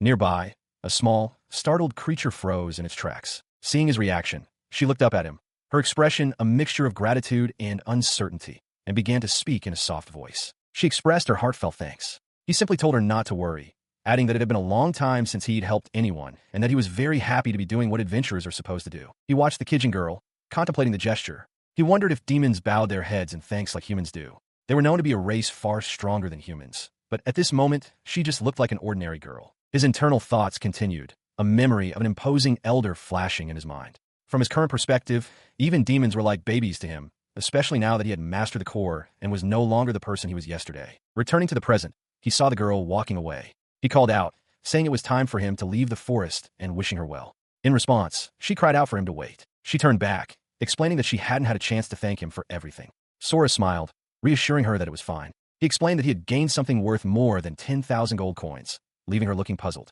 Ignoring his casual dismissal, she shouted to get his attention. With a determined expression, she formally introduced herself. I'm Suzum. He looked at her, slightly taken aback by the sudden introduction, and repeated her name as a question. Suzum. From a distance, she nodded twice in confirmation. He watched her, clarifying, Suzum, that's your name? After her confirmation, Suzum hesitated for a moment before starting to ask his name. Seeing her pause, he simply stated, I'm Sora. The scene shifts to a wide view of a river carving its path through a dense, mountainous forest. Sora stood alone, recalling the directions Suzum had given him. Downstream was human territory and was to be avoided.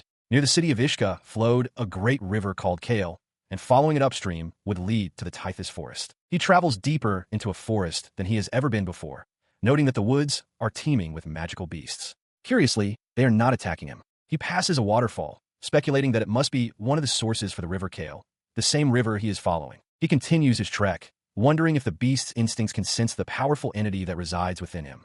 With a surge of confidence, he declares to himself that he is the strongest being in this forest. However, as the sun begins to set, a feeling of loneliness creeps in, and he finds himself missing the presence of human settlements. His expression is weary but resolute, his eyes fixed on the path ahead as particles of dust or magic drift through the air around him. His solitary thoughts are shattered by a shout. A human voice bellows a warning to stay alert, declaring the area to be extremely dangerous. Sora immediately drops into the dense undergrowth, taking cover. From his hiding place, he sees the source of the voice, a disciplined unit of soldiers, clad in hooded cloaks and armed with spears, advancing through the forest. He remains perfectly still, concealed by the thick leaves of a bush. From his concealed position, Sora overhears the soldiers' leader. The man identifies his force as the army of the Canaria Kingdom and reveals their urgent mission. He shouts that if the Lord of the Flies is allowed to breed, not only the city of Ishka, but the entire kingdom will be in danger. He orders his men to advance and defeat the monster at all costs. He continues to observe the force, recognizing even from a distance that they possess a level of discipline and skill that is out of the league of ordinary adventurers, reminding him of the proficiency of Lars and his men. Leaning against a tree, Sora processes this revelation. He questions how a regular army could know about the Lord of the Flies, then recalls that the guild had requested help from the country after receiving information from the Falcon Sword. The thought brings back the bitter memory of Lars and his group, who used him as bait to escape. He dismisses the thought, deciding he doesn't need to dwell on it right now. Despite his efforts to push the memories away, the faces of his former companions flash in his mind.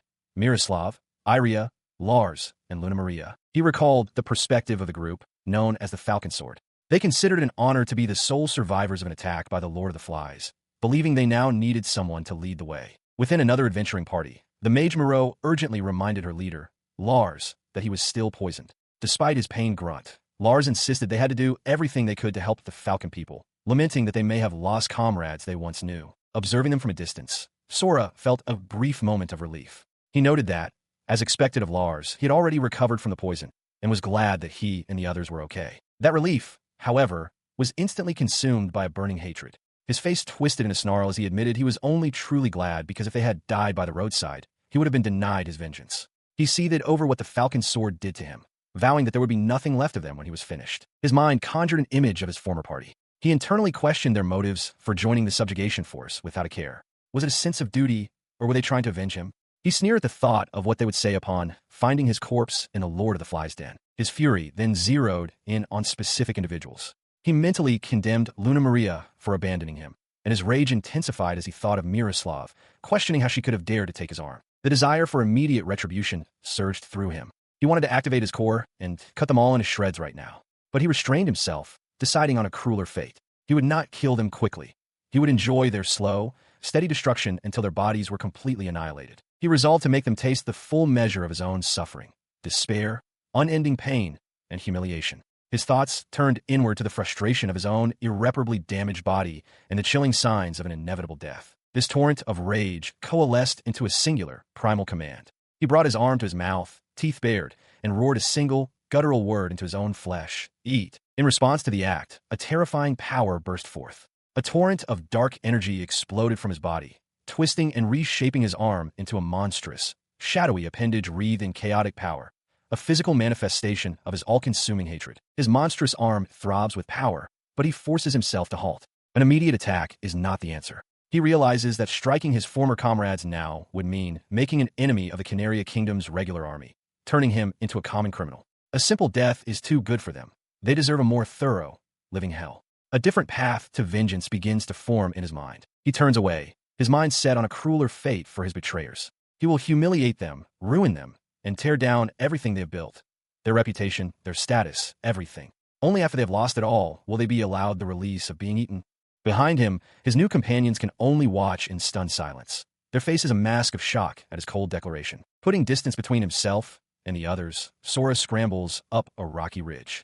Spotting the soldiers of the Canaria army below, he raises his hand and cries out, his voice feigning desperation. "Hey, over here, help me." His shouts draw the attention of the soldiers, whose spear points shift in his direction.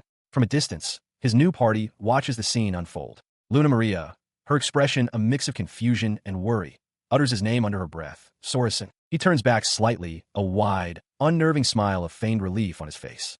"Oh, thank God," he declares loudly for all to hear. "I escaped from the Lord of the Flies.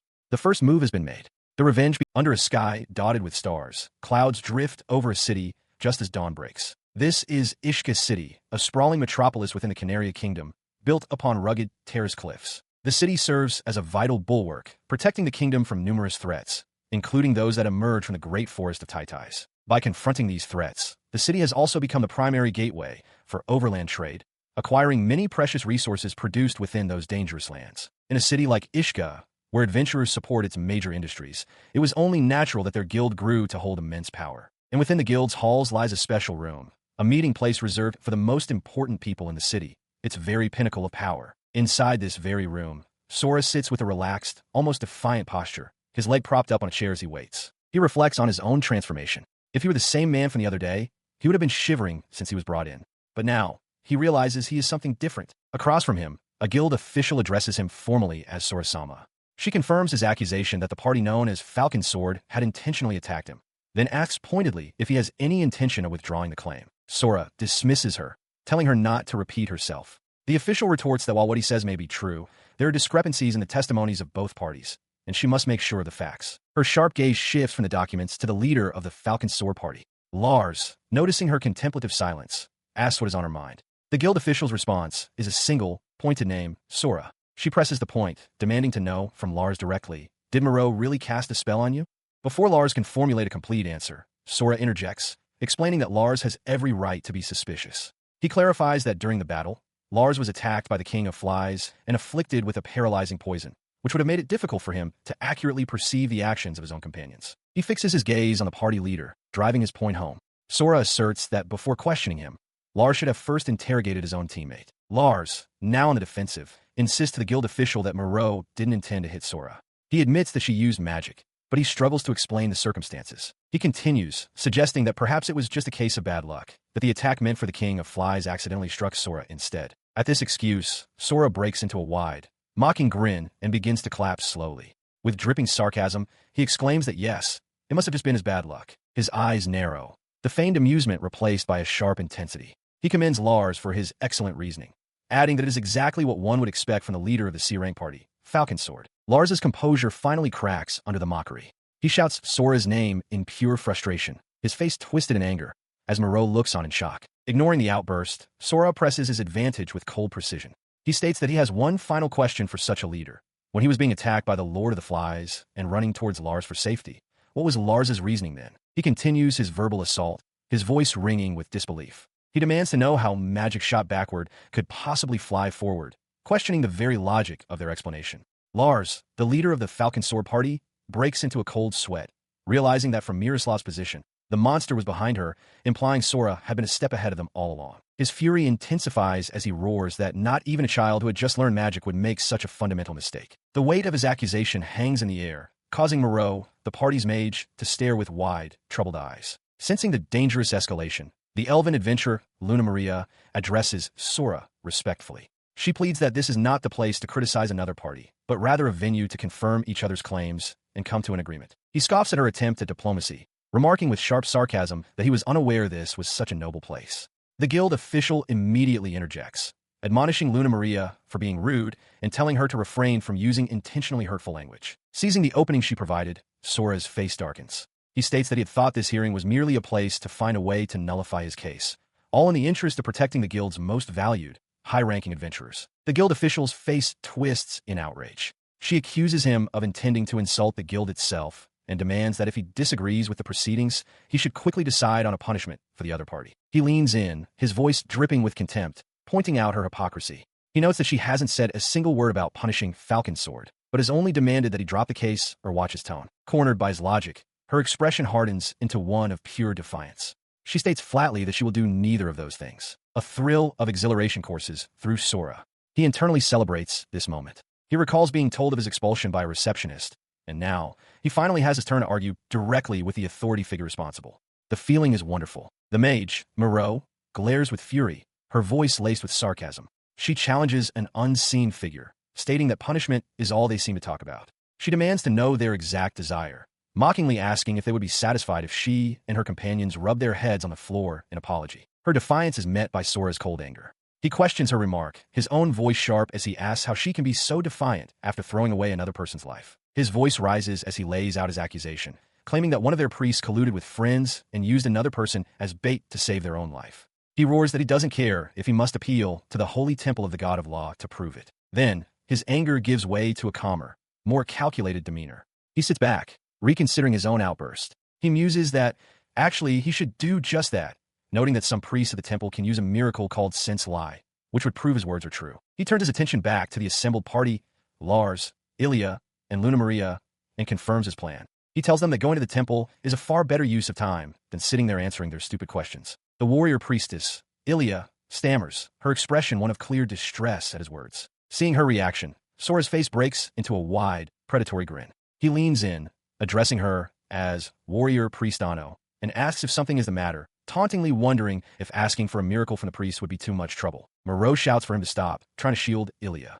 She confesses that she was the one who cast the magic on him and insists that the others had nothing to do with it. He dismisses her confession entirely. He retorts that, on the contrary, they had everything to do with it. He accuses them of not even trying to help the victim who was attacked by their own comrade, instead taking advantage of the chaos to flee. His face is a mask of contempt. What a joke, he sneers. Moreau stares back, her face a canvas of horror as he delivers his final, damning verdict. Murderers. He continued his interrogation, connecting the dots. He questioned if their discussion about the incident where he was attacked was related to a plan to divert the Lord of the Flies' attention toward the civilians. His expression twisted into a triumphant, manic grin as a realization struck him. He declared that it must have been the three of them, a magician, an elf, and a priest, who had collectively cast some form of deceitful magic. The three adventurers, Moreau, Lars, and Ilya, stared back, their faces etched with pure shock and disbelief at the accuracy of his accusation. Moreau shouted back defensively, arguing that one cannot let two parties sink in the same boat. She insisted that such a necessity is permissible for adventurers, especially when facing a powerful monster. Her words invoked a story, a past case used as a precedent. The scene shifts to a raging storm at sea, where a sailor from a sunken ship desperately clings to a wooden plank to survive. The parable continued. Another sailor appeared, asking to share the plank. The first sailor was happy to see a fellow survivor, but realized the plank was too small.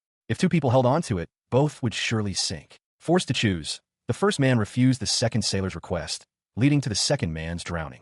The survivor later confessed and, though accused of murder, was acquitted at trial. As the tale concluded, the focus returned to Sora, his expression cold and impassive as he processed her justification. Lars's face was a mask of dawning comprehension, his eyes wide as the weight of the parable and their actions settled upon him. Sora's gaze locked onto him. "Lars," he said, his voice low. "You hear that?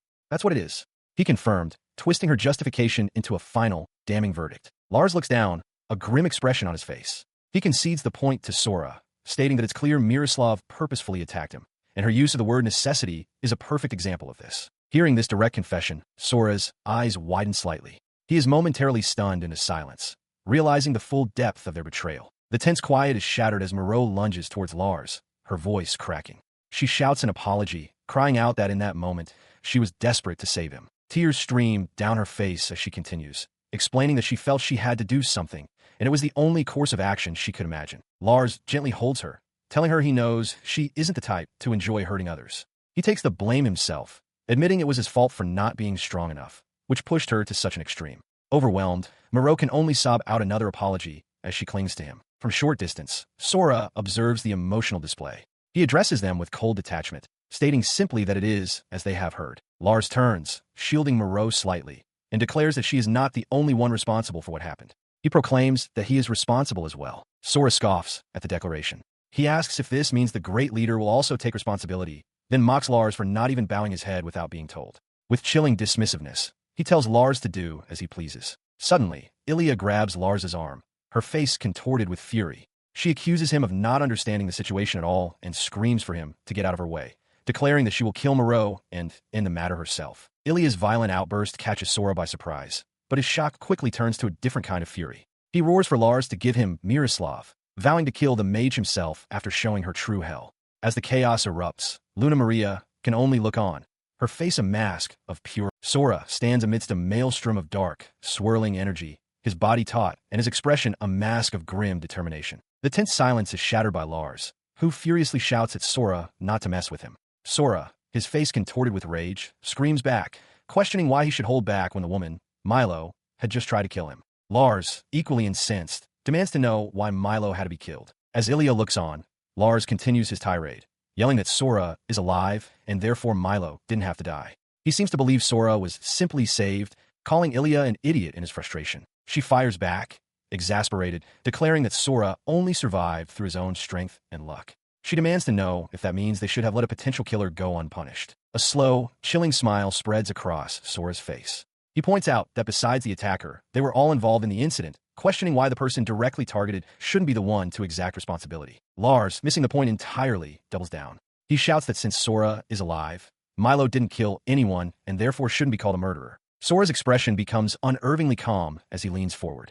He proposes a hypothetical scenario, asking them to imagine that one day he decides to stab Lars in the back and pierce his heart. His words hang in the air. A confused and unsettled Lars can only ask what Sora is talking about. He continues his chilling lesson, telling Lars to just listen. He explains that after being stabbed through the heart, Lars would be dying, but then a priest with a miracle of resuscitation happens to pass by and heal him completely. With a terrifying, wide grin, Sora asks if Lars would then question his actions or consider him a murderer. He throws Lars's own naive words back at him, mockingly shouting, "So don't call me a murderer. And you're not dead, are you?" The sheer malice in his expression silences the room. He leans forward, his expression intense, and asks Lars if he understands now. Sora admits that he himself would find such words unreasonable, but before Lars can formulate a response, he stammers, lost. Ilya interjects, telling Lars not to be fooled by what she dismisses as sophistry. She points out that in the current story, Milo's magic didn't pierce his heart, but merely went through his arms. Lars quickly agrees with her assessment. Ilya's voice rises in anger as she continues, conceding that it is still a crime, but questioning whether it's one worth taking a life over. She shouts that people like Sora twist words and use such allegories to make their arguments seem more valid. His expression darkens. He recalls being interrogated by his former C-rank party members and notes that Ilya has clearly wanted to say this for a while. He challenges her to speak her mind, but then poses a question.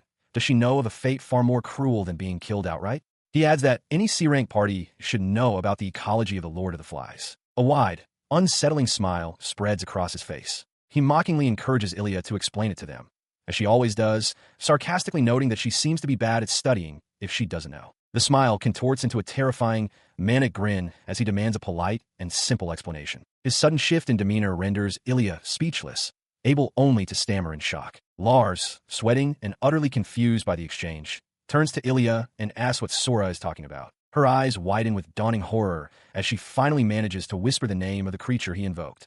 The Lord of Flies. As the name is spoken, a gruesome image illustrates the creature's method. The Lord of Flies injects its prey with a paralytic venom, brings it back to its nest, and then feeds the victim to its larvae, all while the victim remains conscious and unable to move. His story continued, channeling the voice of the emaciated victim. The figure confirmed their escape, which caused Ilya to recoil in horror, her mind racing as she began to understand the implication. Sora himself had endured this. He met her horrified gaze with a wide, almost manic grin, explaining that he wanted them to comprehend even a fraction of the despair he'd felt. He then posed a question to Ilya and Lars. Which is more cruel, killing someone instantly or feeding them to insects while they're still conscious? His chilling words left Ilya utterly speechless, her eyes wide with the graphic reality he had forced upon her. Lars, however, clenched his gauntlet fist. He dryly commented on their supposed friendship, noting their silence on murder. He stated that if it was too inconvenient, that was fine, but he wanted Sora to judge the situation with the impartiality of a priest of law. His feigned composure finally shattered. Lars slammed his hands on the table and roared that he would not forgive Sora for insulting his friends any further, recalling how his former leader used to call him the angry boy. Sora remained perfectly calm in the face of the outburst. He fixed Lars with an intense gaze and asked if he truly believed it was a mere coincidence that the party attacked by the Lord of the Flies had fled directly to him. Before Lars could respond, Sora pressed his advantage, explaining that even in defeat against the monster, a living person could be fed to the maggots. He then revealed that Ilya and the magician Miroslav were already aware of this fact, provoking an outraged cry from Lars. What do you mean? He meant that in a direct confrontation, the person most in danger, the one who would have inevitably received the paralyzing poison, would have been Lars himself. The implication struck Lars with the force of a physical blow. His eyes widened as the horrifying truth began to dawn on him. Looking upward as if lost in a painful memory, Sora delivered the final, devastating piece of the puzzle. Just before Lars's party entered the forest, Miroslav had remembered meeting Sora. The three party members, so devoted to their leader, had wondered aloud if there was any way to help him, implying they sought Sora out as a potential sacrifice. He continued his explanation, clarifying that his former party's arrival was no coincidence. They had intentionally sought him out, running around looking for him specifically. His accusation was met with a furious denial from Ilya, who, with a sharp-toothed snarl, demanded to know how he dared to tell such a lie, shouting that his words were false accusations. Unfazed, Sora calmly posed a question. Why did Miroslav, a specialist in fire magic, only use wind magic at the time? He pointed out that fire magic is far more effective against insect-type monsters, but it was so powerful it would have killed him. He revealed a critical detail, illustrated by an ancient carving of the beast. Miroslav knew the habits of the King of Flies. She was aware that the monster was only interested in living people. Sora then directed his accusation at Miroslav herself. He asserted that she had deliberately limited her power, using wind magic specifically to avoid accidentally killing her intended decoy. He pressed the point further, his voice laced with cold certainty. She had injured him just enough to make him into monster bait, but not enough to kill him. He challenged her to say something, anything, in her defense. The weight of these revelations finally crashed down on Lars. His eyes widened in horror as he stammered that it was all nonsense, unable to accept the truth. Sora, however, offered no comfort. He explained that for the members of the Falcon Sword, he was a parasite, a blemish on their past. And of all of them, Miroslav hated him the most. He continued to recount the lengths to which she had gone, revealing that she had even spread a bad reputation about him throughout the town of Ishka, all to isolate him and drive him out. His gaze sharpened as he delivered the final, damning question. Despite all her efforts, he had remained in town after being expelled from the guild. He asked her if his continued presence wasn't pretty troubling for her. In response to his questioning, Miroslav's expression turned cold. She asked how he felt when she shot him as a decoy for the King of Flies, sarcastically suggesting he must have seen it as a great opportunity. She laid out her cruel logic. With him gone, Lars would be saved and the hindrance would disappear. Even if accused, they could simply claim it was an emergency, as the dead cannot speak. Her callous admission drew a sharp, humorless laugh from Sora. His face contorted with disgust as he confirmed his suspicions aloud. She had used the monster attack as a cover to orchestrate his murder. He remarked how shocking it was to hear her confess so readily. The confirmation was too much for Lars. He erupted, shouting at Miroslav, demanding to know how she could say such a thing. He yelled for her to stop tormenting Sora, reminding her that he was once their comrade. The word comrade echoed bitterly in Sora's mind. He recalled the moment his former party leader had dismissed him in Taitai's forest, coldly stating, "He has nothing to do with us anymore." As the weight of the confrontation settled, the faces of Lars, Ilya, and Luna Maria reflected their inner turmoil. Lars, in particular, seemed shaken to his core, muttering Miroslav's name in disbelief. Seeing the doubt on everyone's faces, Miroslav grew frantic. She cried out that it was all lies, pleading with Lars to believe her. She admitted to the attack, but insisted it was a momentary lapse. Sora internally acknowledged that while her regret might be genuine, he had never intended to kill her. Miroslav then shouted that she absolutely never had any intention of killing him. Sora cut through her desperate denials. "Shut up," he commanded. He coolly observed that, of course she would say that, especially in front of the man she likes. No woman, he reasoned, would admit to wanting to get rid of a nuisance in such a situation. Enraged, Miroslav retorted, questioning if he truly understood the consequences of making an enemy of her, the daughter of the Southern Chamber of Commerce. His words hit their mark. A deep, undeniable blush spread across Miroslav's face, leaving her utterly flustered and unable to form a coherent response. Ignoring her reaction, Sora pressed his advantage. He declared that he had no intention of withdrawing his opinion about the daughter of the Southern Chamber of Commerce, and that he would be consulting with the Adventurers Guild on the matter. His gaze shifted to the guild official, a sharp smile playing on his lips. He confirmed that this was a formal proposition. "Hence," he announced, "let's call for a priest who can use lie detection." He continued his proposal, his voice ringing with conviction. The test would make everything clear, whether or not Miroslav had been telling the truth. He then offered concession. If his suspicions turned out to be misguided, he would drop all charges. In his mind, her true intentions were already laid bare. That she had used him as a decoy for Lars, that she saw him as an obstacle, that she simply wanted him gone. He was certain that no matter how much she pleaded innocence, the lie detection would expose her. As the weight of his words filled the room, a single tear escaped Miroslav's eye, tracing a path down her cheek. The guild official, however, raised a complication. A bead of sweat appeared on her temple as she explained that, as they knew, a miracle as virtuous as lie detection required a certain amount of donations. She specified the price, her gaze fixed on Sora. She started at 10 silver coins, then corrected herself to 20, before asking pointedly if he could afford such an amount. The official then declared that since it was his proposal, the cost was his to bear. Sora immediately countered, questioning why the guild itself wasn't expected to pay at a time like this. He continued his argument, acknowledging that the receptionist might not have a good impression of him. But surely the Adventurers Guild, as an institution, would want to prevent the wrongful conviction of a member of the Falcon Sword Party. Dismissing his logic, the official claimed they already had an understanding of what happened. She asserted that if everyone had been listening to her, there would be no need for a miracle. She looked at him intently, suggesting that his view, his insistence that those actions were born of malice, seemed to be influenced by his own past events. The official concluded that she would have to ask him to pay the necessary amount. Seizing the opportunity, Sora agreed. That was precisely why she should proceed with the lie detection, he urged. If he was the one lying, he would be exposed on the spot. He wanted everything brought into the light to be made black and white. He challenged the guild official, suggesting that since this was a chance to prove his own innocence, perhaps she should pay the fee. The mage, Miroslav, quickly interjected, insisting there was no need for a test, as her party leader still believed in her. Seizing on the mage's protest, the guild official declared that Sora's proposal would be withdrawn. Sora sighed in frustration, realizing they were all underestimating him, believing they knew the limits of his finances. With a sharp look, he declared that if that was the case, he would pay it himself.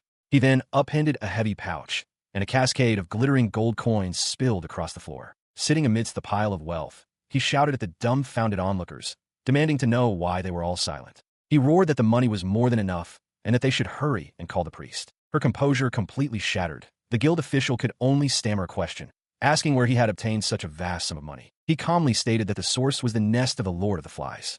The treasure had been amassed from the monster's victims, who included not just adventurers, but wealthy businessmen as well. The official insisted that for such an amount, they needed to know the source. Her continued questioning finally broke his patience. He erupted in fury, shouting at them not to mock him. He accused them of assuming that a poor, expelled man couldn't afford the fee, or worse, that he must have obtained the money through crime. He roared that their assumption was correct, and that their prejudice was a disgrace. Pointing at the gold, he again demanded they hurry and summon the priest immediately. The sheer force of his anger left the official utterly cowed, able to manage only a meek, stammered agreement. He leaned in close, his voice low and cold, telling her to get up and stop sitting there uselessly. He then commanded her to pick up the coins, adding a venomous thank you for having kicked him out, as that action directly led to him acquiring this fortune. Terrified, she shouted that she would do it right away. As he asserted his dominance, a palpable pressure filled the room, freezing both the guild official and the mage Miroslav in place. The official, her eyes wide with shock, wondered what on earth was happening, realizing with dawning horror that she could not move. Beside her, Miroslav felt an overwhelming presence, questioning what she was sensing. Her terror mounted as she understood. This was not normal.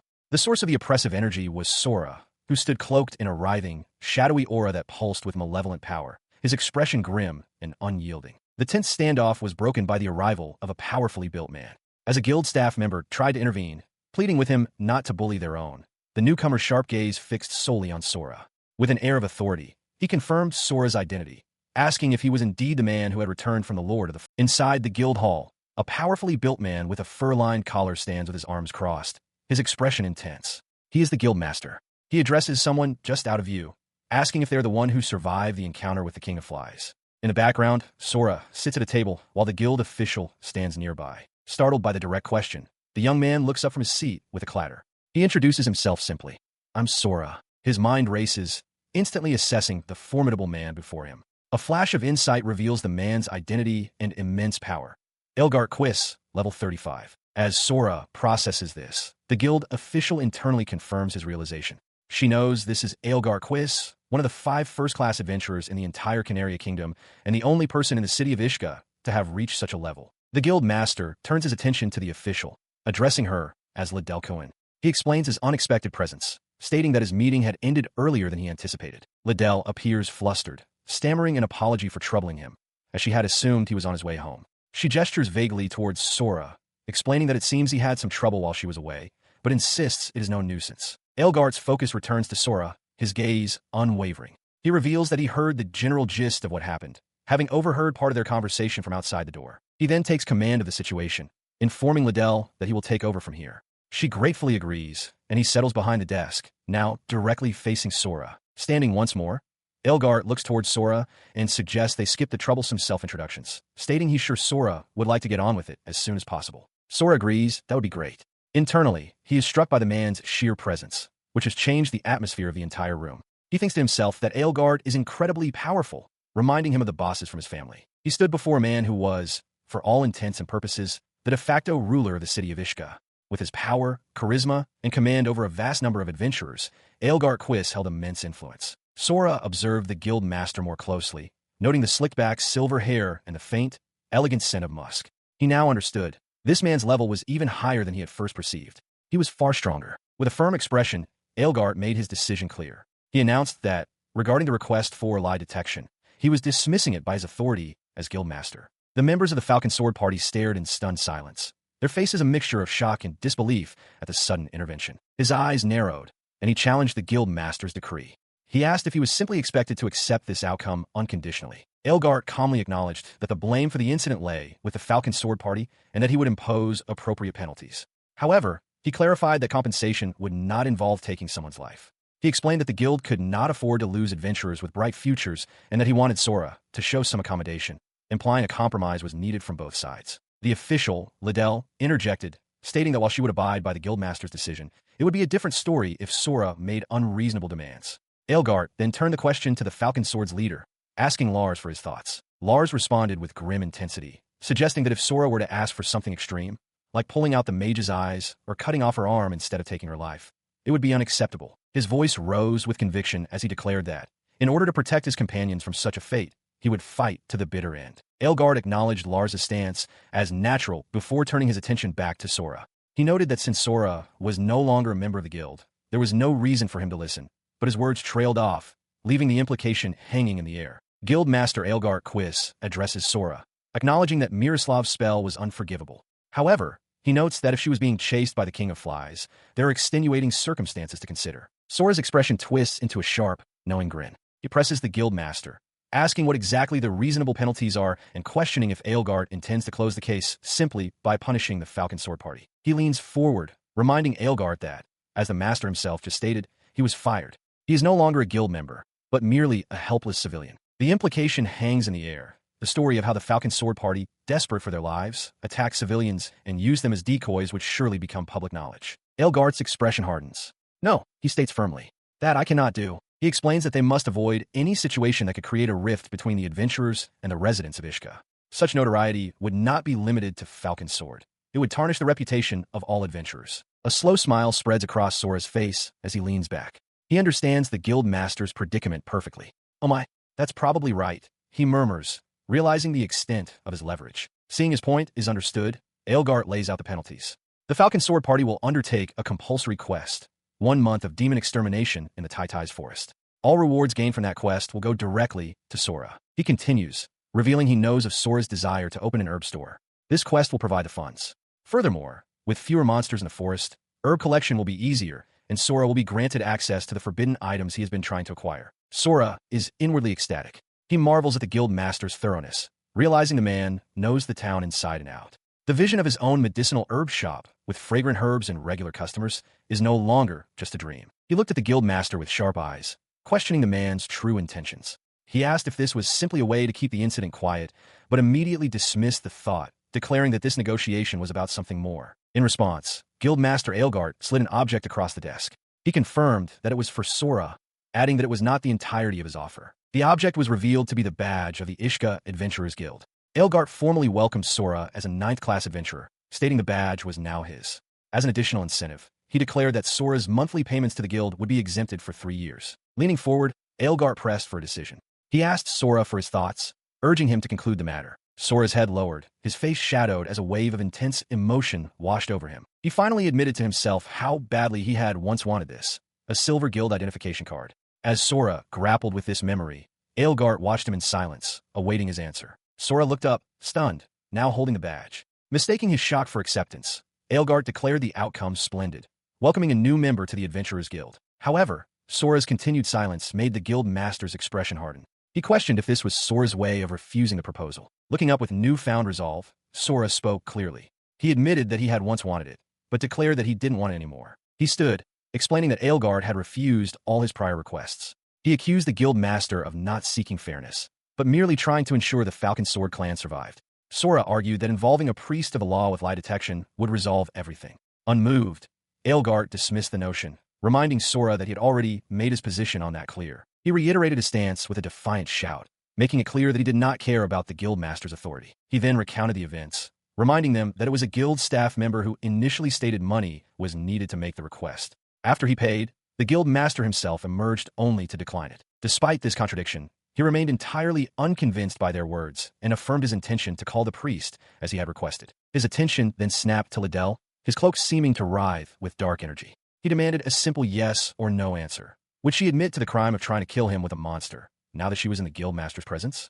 From his desk, Aelgart silently noted that this was an unwise move. Aelgart interjected, his voice booming as he declared that the adventurers of Ishka are role models for all guilds, and therefore, no member would ever commit such an act. He looked upon Sora with condescending pity, dismissing his accusations as a persecutory delusion and expressing sorrow for his misfortune. The guildmaster's tone then hardened into a threat, warning that if Sora continued to spout such nonsense, the guild would have no choice but to take appropriate measures. This threat was met with pure sarcasm.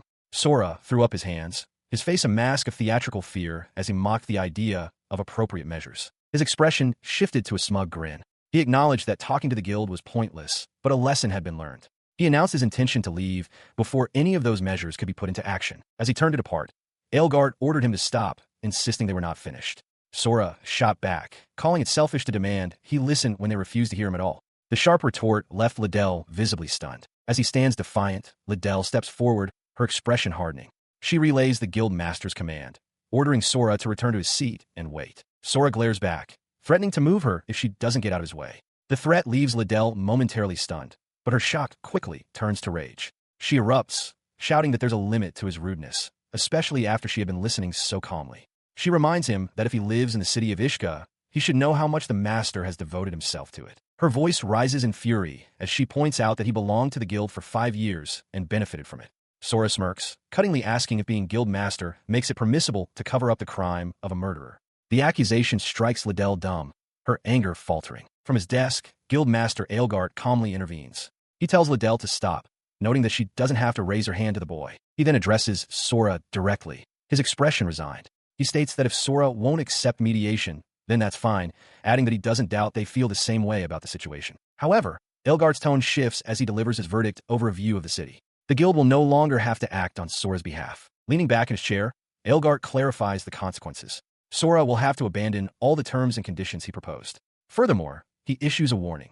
From this point on, if Sora tries to act disadvantageously toward the guild or its members, there will be repercussions. Sora throws his head back and lets out a wild laugh. He mockingly asks if Aelgart is going to take appropriate measures, then tells him to do as he pleases. Elsewhere, members of Sora's former party, Falcon Sword, react.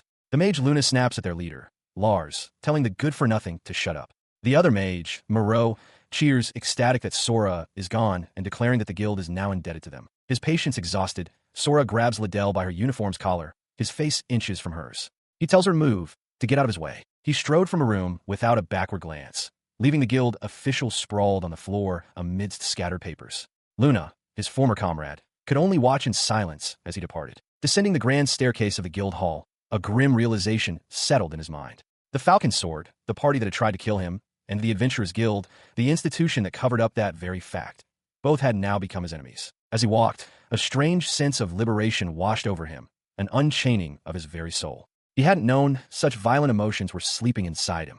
Yet he still felt it was unreasonable to claim that he, in this newfound presence, had nothing to do with each other. And so, Sora bids farewell to his past, starting a new path alongside this entity. He turns his thoughts inward, speaking directly to the presence he now acknowledges. Isn't that right?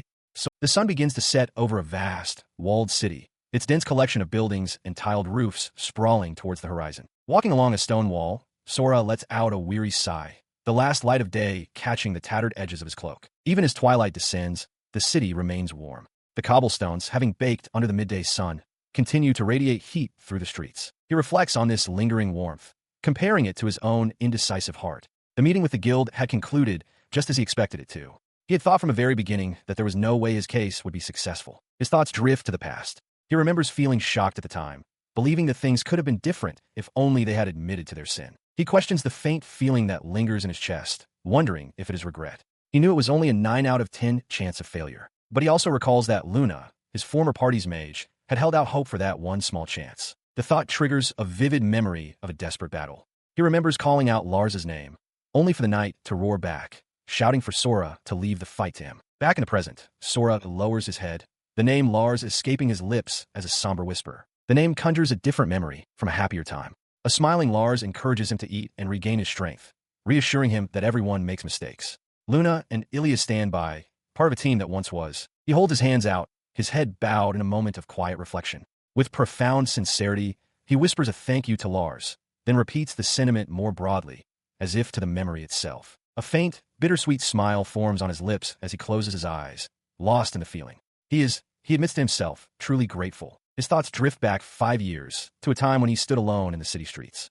He recalls that, even then, they invited him into their party, a gesture that brought him immense happiness. The memory surfaces of them walking together, a united front.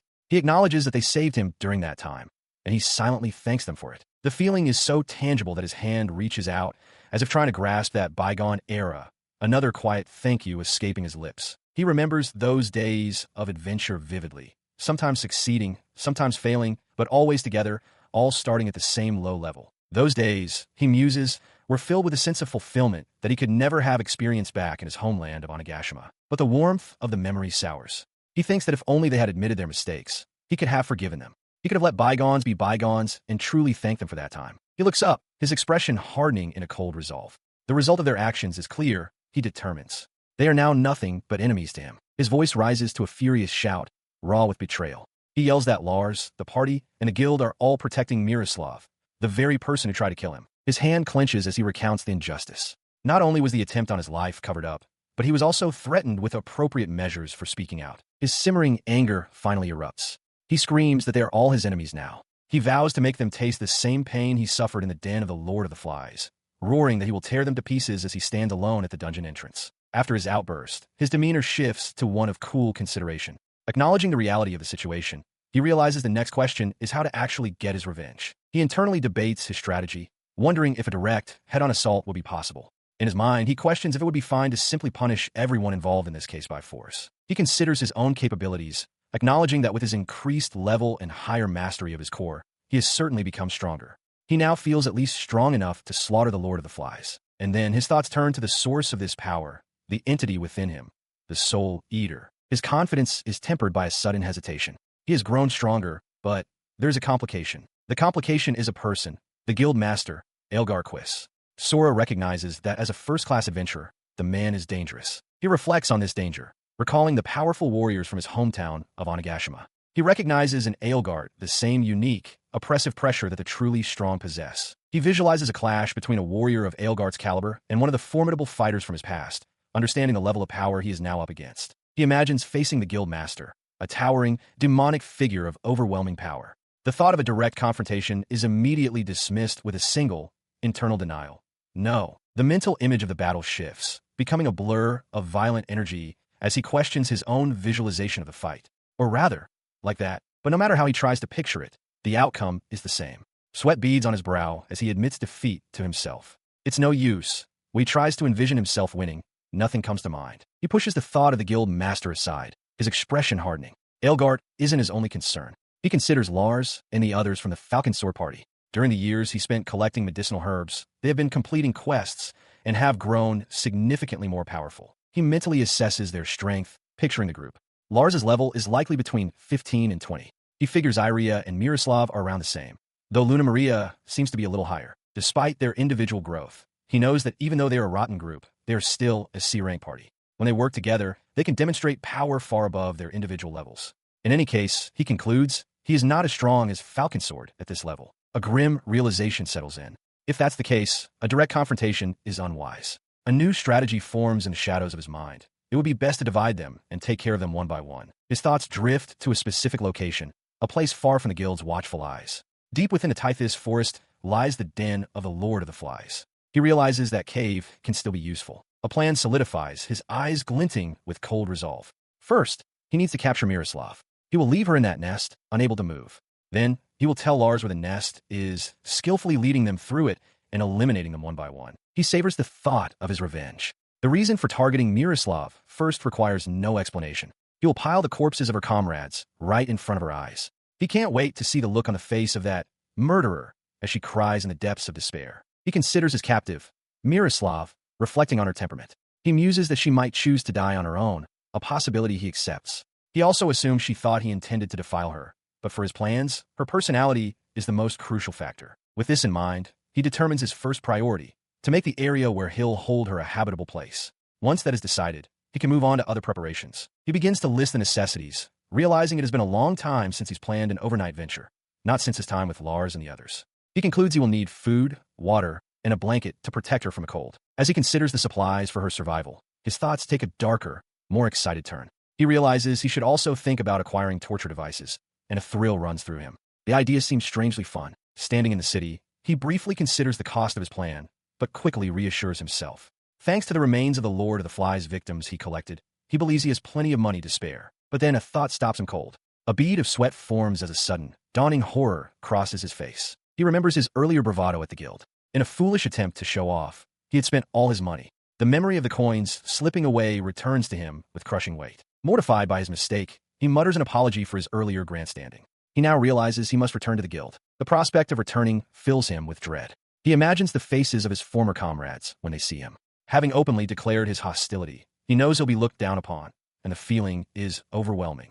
He feels he absolutely cannot face them. His internal monologue spirals into a frantic panic. He screams inwardly about being broke again and wonders what to do. The moment of high drama and dark planning collapses into a simple, embarrassing problem, leaving him momentarily speechless. As if materializing from the ether, an elven woman with long, light hair and a circlet on her brow appears. A bead of sweat traces down her cheek as she softly speaks the name, Sorisen. Hearing his name, Sora looks up, his face cast in shadow, his eyes wide with shock and simmering anger. His lips part as he utters a single, sharp word of recognition. You. He stands before the elf, Luna Maria, his mind racing with suspicion. Her sudden appearance here, now, could not be a coincidence. He internally questions her motives, wondering what her real intentions could possibly be. A short while ago, under a starry night sky, the city's rooftops spread out below a tall, central clock tower. Sora's face is set with cold resolve. He delivers a final, cutting farewell, then goodbye forever. Following his departure, the scene shifts to a large guild hall where his former party is gathered. At the far end of a long table, the new elven member, Luna Maria, suddenly stumbles back. The warrior grunts thoughtfully, while Lars clicks his tongue in irritation, muttering about that guy. Luna looks on with clear annoyance. Luna Maria's hand trembles, her strength failing her. She clutches at her chest, gasping for breath as if struck by an unseen force, her eyes wide with shock. Her companions react. The other elf begins an activation chant while Luna rushes to her side, asking if she's okay and what she should do. The rest of the party gathers around. The warrior asks if she has calmed down and what just happened to cause such a reaction. An imposing image of Sora, cloaked in darkness, flashes through Luna Maria's mind. She thinks to herself, who on earth was that young man? Her thoughts spiral. She's sure he looked like Sora, whose real name, Sky, she knows. She recalls hearing bad things about him in town, but also remembers how they used to prepare for adventures together when he was with the party. The man she just saw was different, prompting a desperate internal question. But who was that? As he departed, a change in him was perceived by Luna Maria. Her eyes, being those of an elf spirit user, could not be fooled. She saw a strange shadow enveloping him, a bottomless pit of darkness, so fierce and filled with a malice like that of a dragon that no spirits dared approach. The vision troubled her. She wondered what could have happened in the King of Flies' den, recalling that when she last saw him in the forest of Titus, he possessed no such shadow. Her mind raced with doubt. Was that even Sora to begin with? Or had some evil entity borrowed his form and entered the town? Her quiet turmoil did not go unnoticed. The guild master, Elgar Quiss, stood nearby, observing her with a serious expression. In a separate conversation, the guild master addressed Lars. When Lars argued that since Sora refused to agree, the matter should be dropped, the guild master sternly corrected him. He stated that using magic to harm others and use them as decoys for monsters, while not technically murder, is still an ugly act, admitting he didn't think Lars's party was in the right. He clarified his position, ensuring Lars did not misunderstand. He had only protected him this time because Sora's actions were destabilizing the guild, not to justify what Lars had done. His investigation continued as he turned to Ms. Liddell. He asked her directly if Sora had mentioned anything about the Lord of Flies when he spoke to her. Liddell confirmed that he had. She recounted that while Sora was arguing with Lars, he blurted out that he had been on the verge of being eaten by the larvae of the King of Flies. The weight of Sora's words echoed in the guild master's mind, a raw account of the despair and fear he had faced, and his chilling wish for his tormentors to feel even a fraction of it. This testimony solidified his suspicions. Clenching his fist, the guild master concluded that if Sora's words were true, there was little doubt he had been taken into the nest. A grim determination settled over him as he wished he knew where it was. His subordinate, Liddell, continues the discussion, her expression grim. She reasons that considering the short time it took for Sora to reach the subjugation core, the den of the King of Flies must be far closer to the city than anyone had previously imagined. The implication is terrifying. If left unattended, the monstrous King of Flies and its swarm could easily descend upon and attack the city of Ishka. The weight of this possibility hangs in the air of the otherwise empty guild office. The guild master agrees, instructing Liddell that they must hear more from Sora. He reflects on his own actions, admitting it was selfish of him. He had wondered how a level 1 adventurer could shake off the beasts of the Tai's forest and survive the king's poison. Yet he never bothered to listen to Sora's side of the story, only forcing the boy to listen to him. Meanwhile, in that very forest, Luna Maria comes to a realization of her own. She muses that there aren't many monsters left in the woods that would dare attack Sora. Not now that he possesses the intimidating aura of a dragon from fantasy, a shadowy form of which trails behind his silhouette. She looks down, filled with regret. She knows that if she were to tell anyone about this, they wouldn't believe her.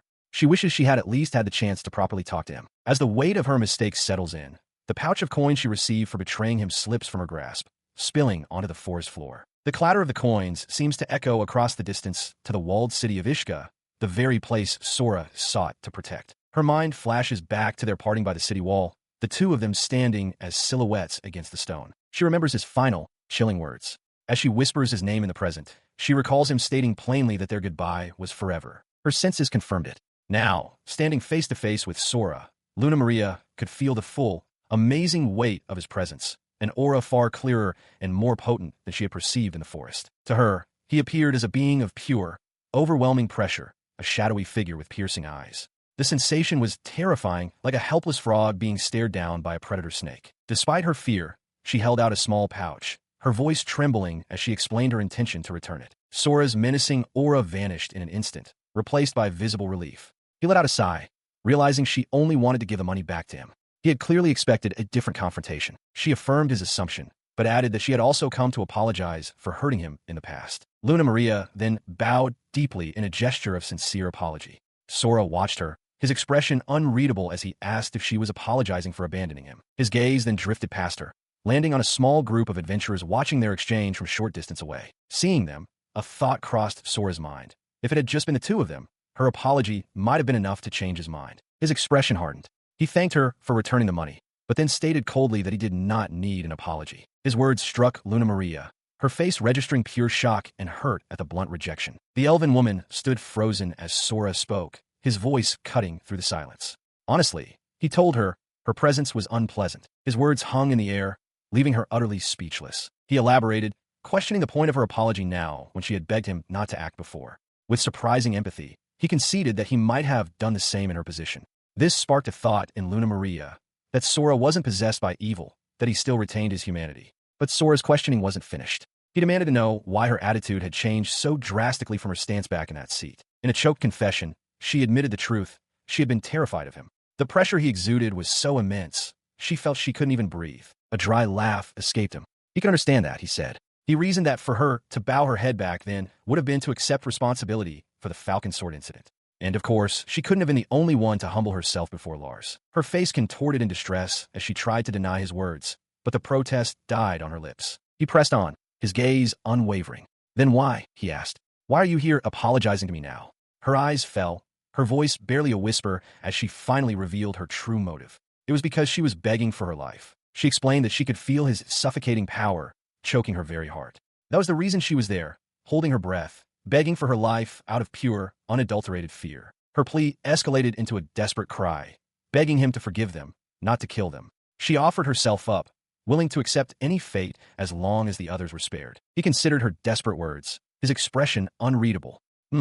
He murmured, I suppose in this case, I can forgive you. He added a chilling condition.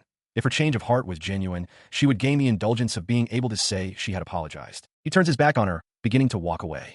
Luna Maria rationalizes his actions, suggesting that as someone wise, he can satisfy his own conscience without spoiling his relationship with his party. His expression, however, is cold and resolute. He stops her rationalization short, stating that he no longer wants to associate with her at all. He continues walking, telling her she can do as she pleases, but accuses her of apologizing only to satisfy herself. He challenges her to look in a mirror. As his form recedes into the distance, his final word cuts through the air, hypocrite. Watching him disappear down the long city street, a single thought crystallizes in Luna Maria's mind. It's over. The finality, however, brings only terror. She recalls his cold eyes and understands with dawning horror that the target of his deep-seated hatred is them, her and her party. In her mind's eye, he becomes a monstrous predator, possessing strong claws, bloodthirsty fangs, and a blade that burns with the pure fire of revenge. The dark vision solidifies into a terrifying certainty. She is convinced that someday, perhaps in the very near future, he will tear them all apart. Overwhelmed by this horrifying realization, tears stream down her face as she whispers his name in despair. Mr. Sora. Her fear paints him as a dark, winged figure of retribution. A single, haunting question remains. What on earth happened to him to cause such a transformation?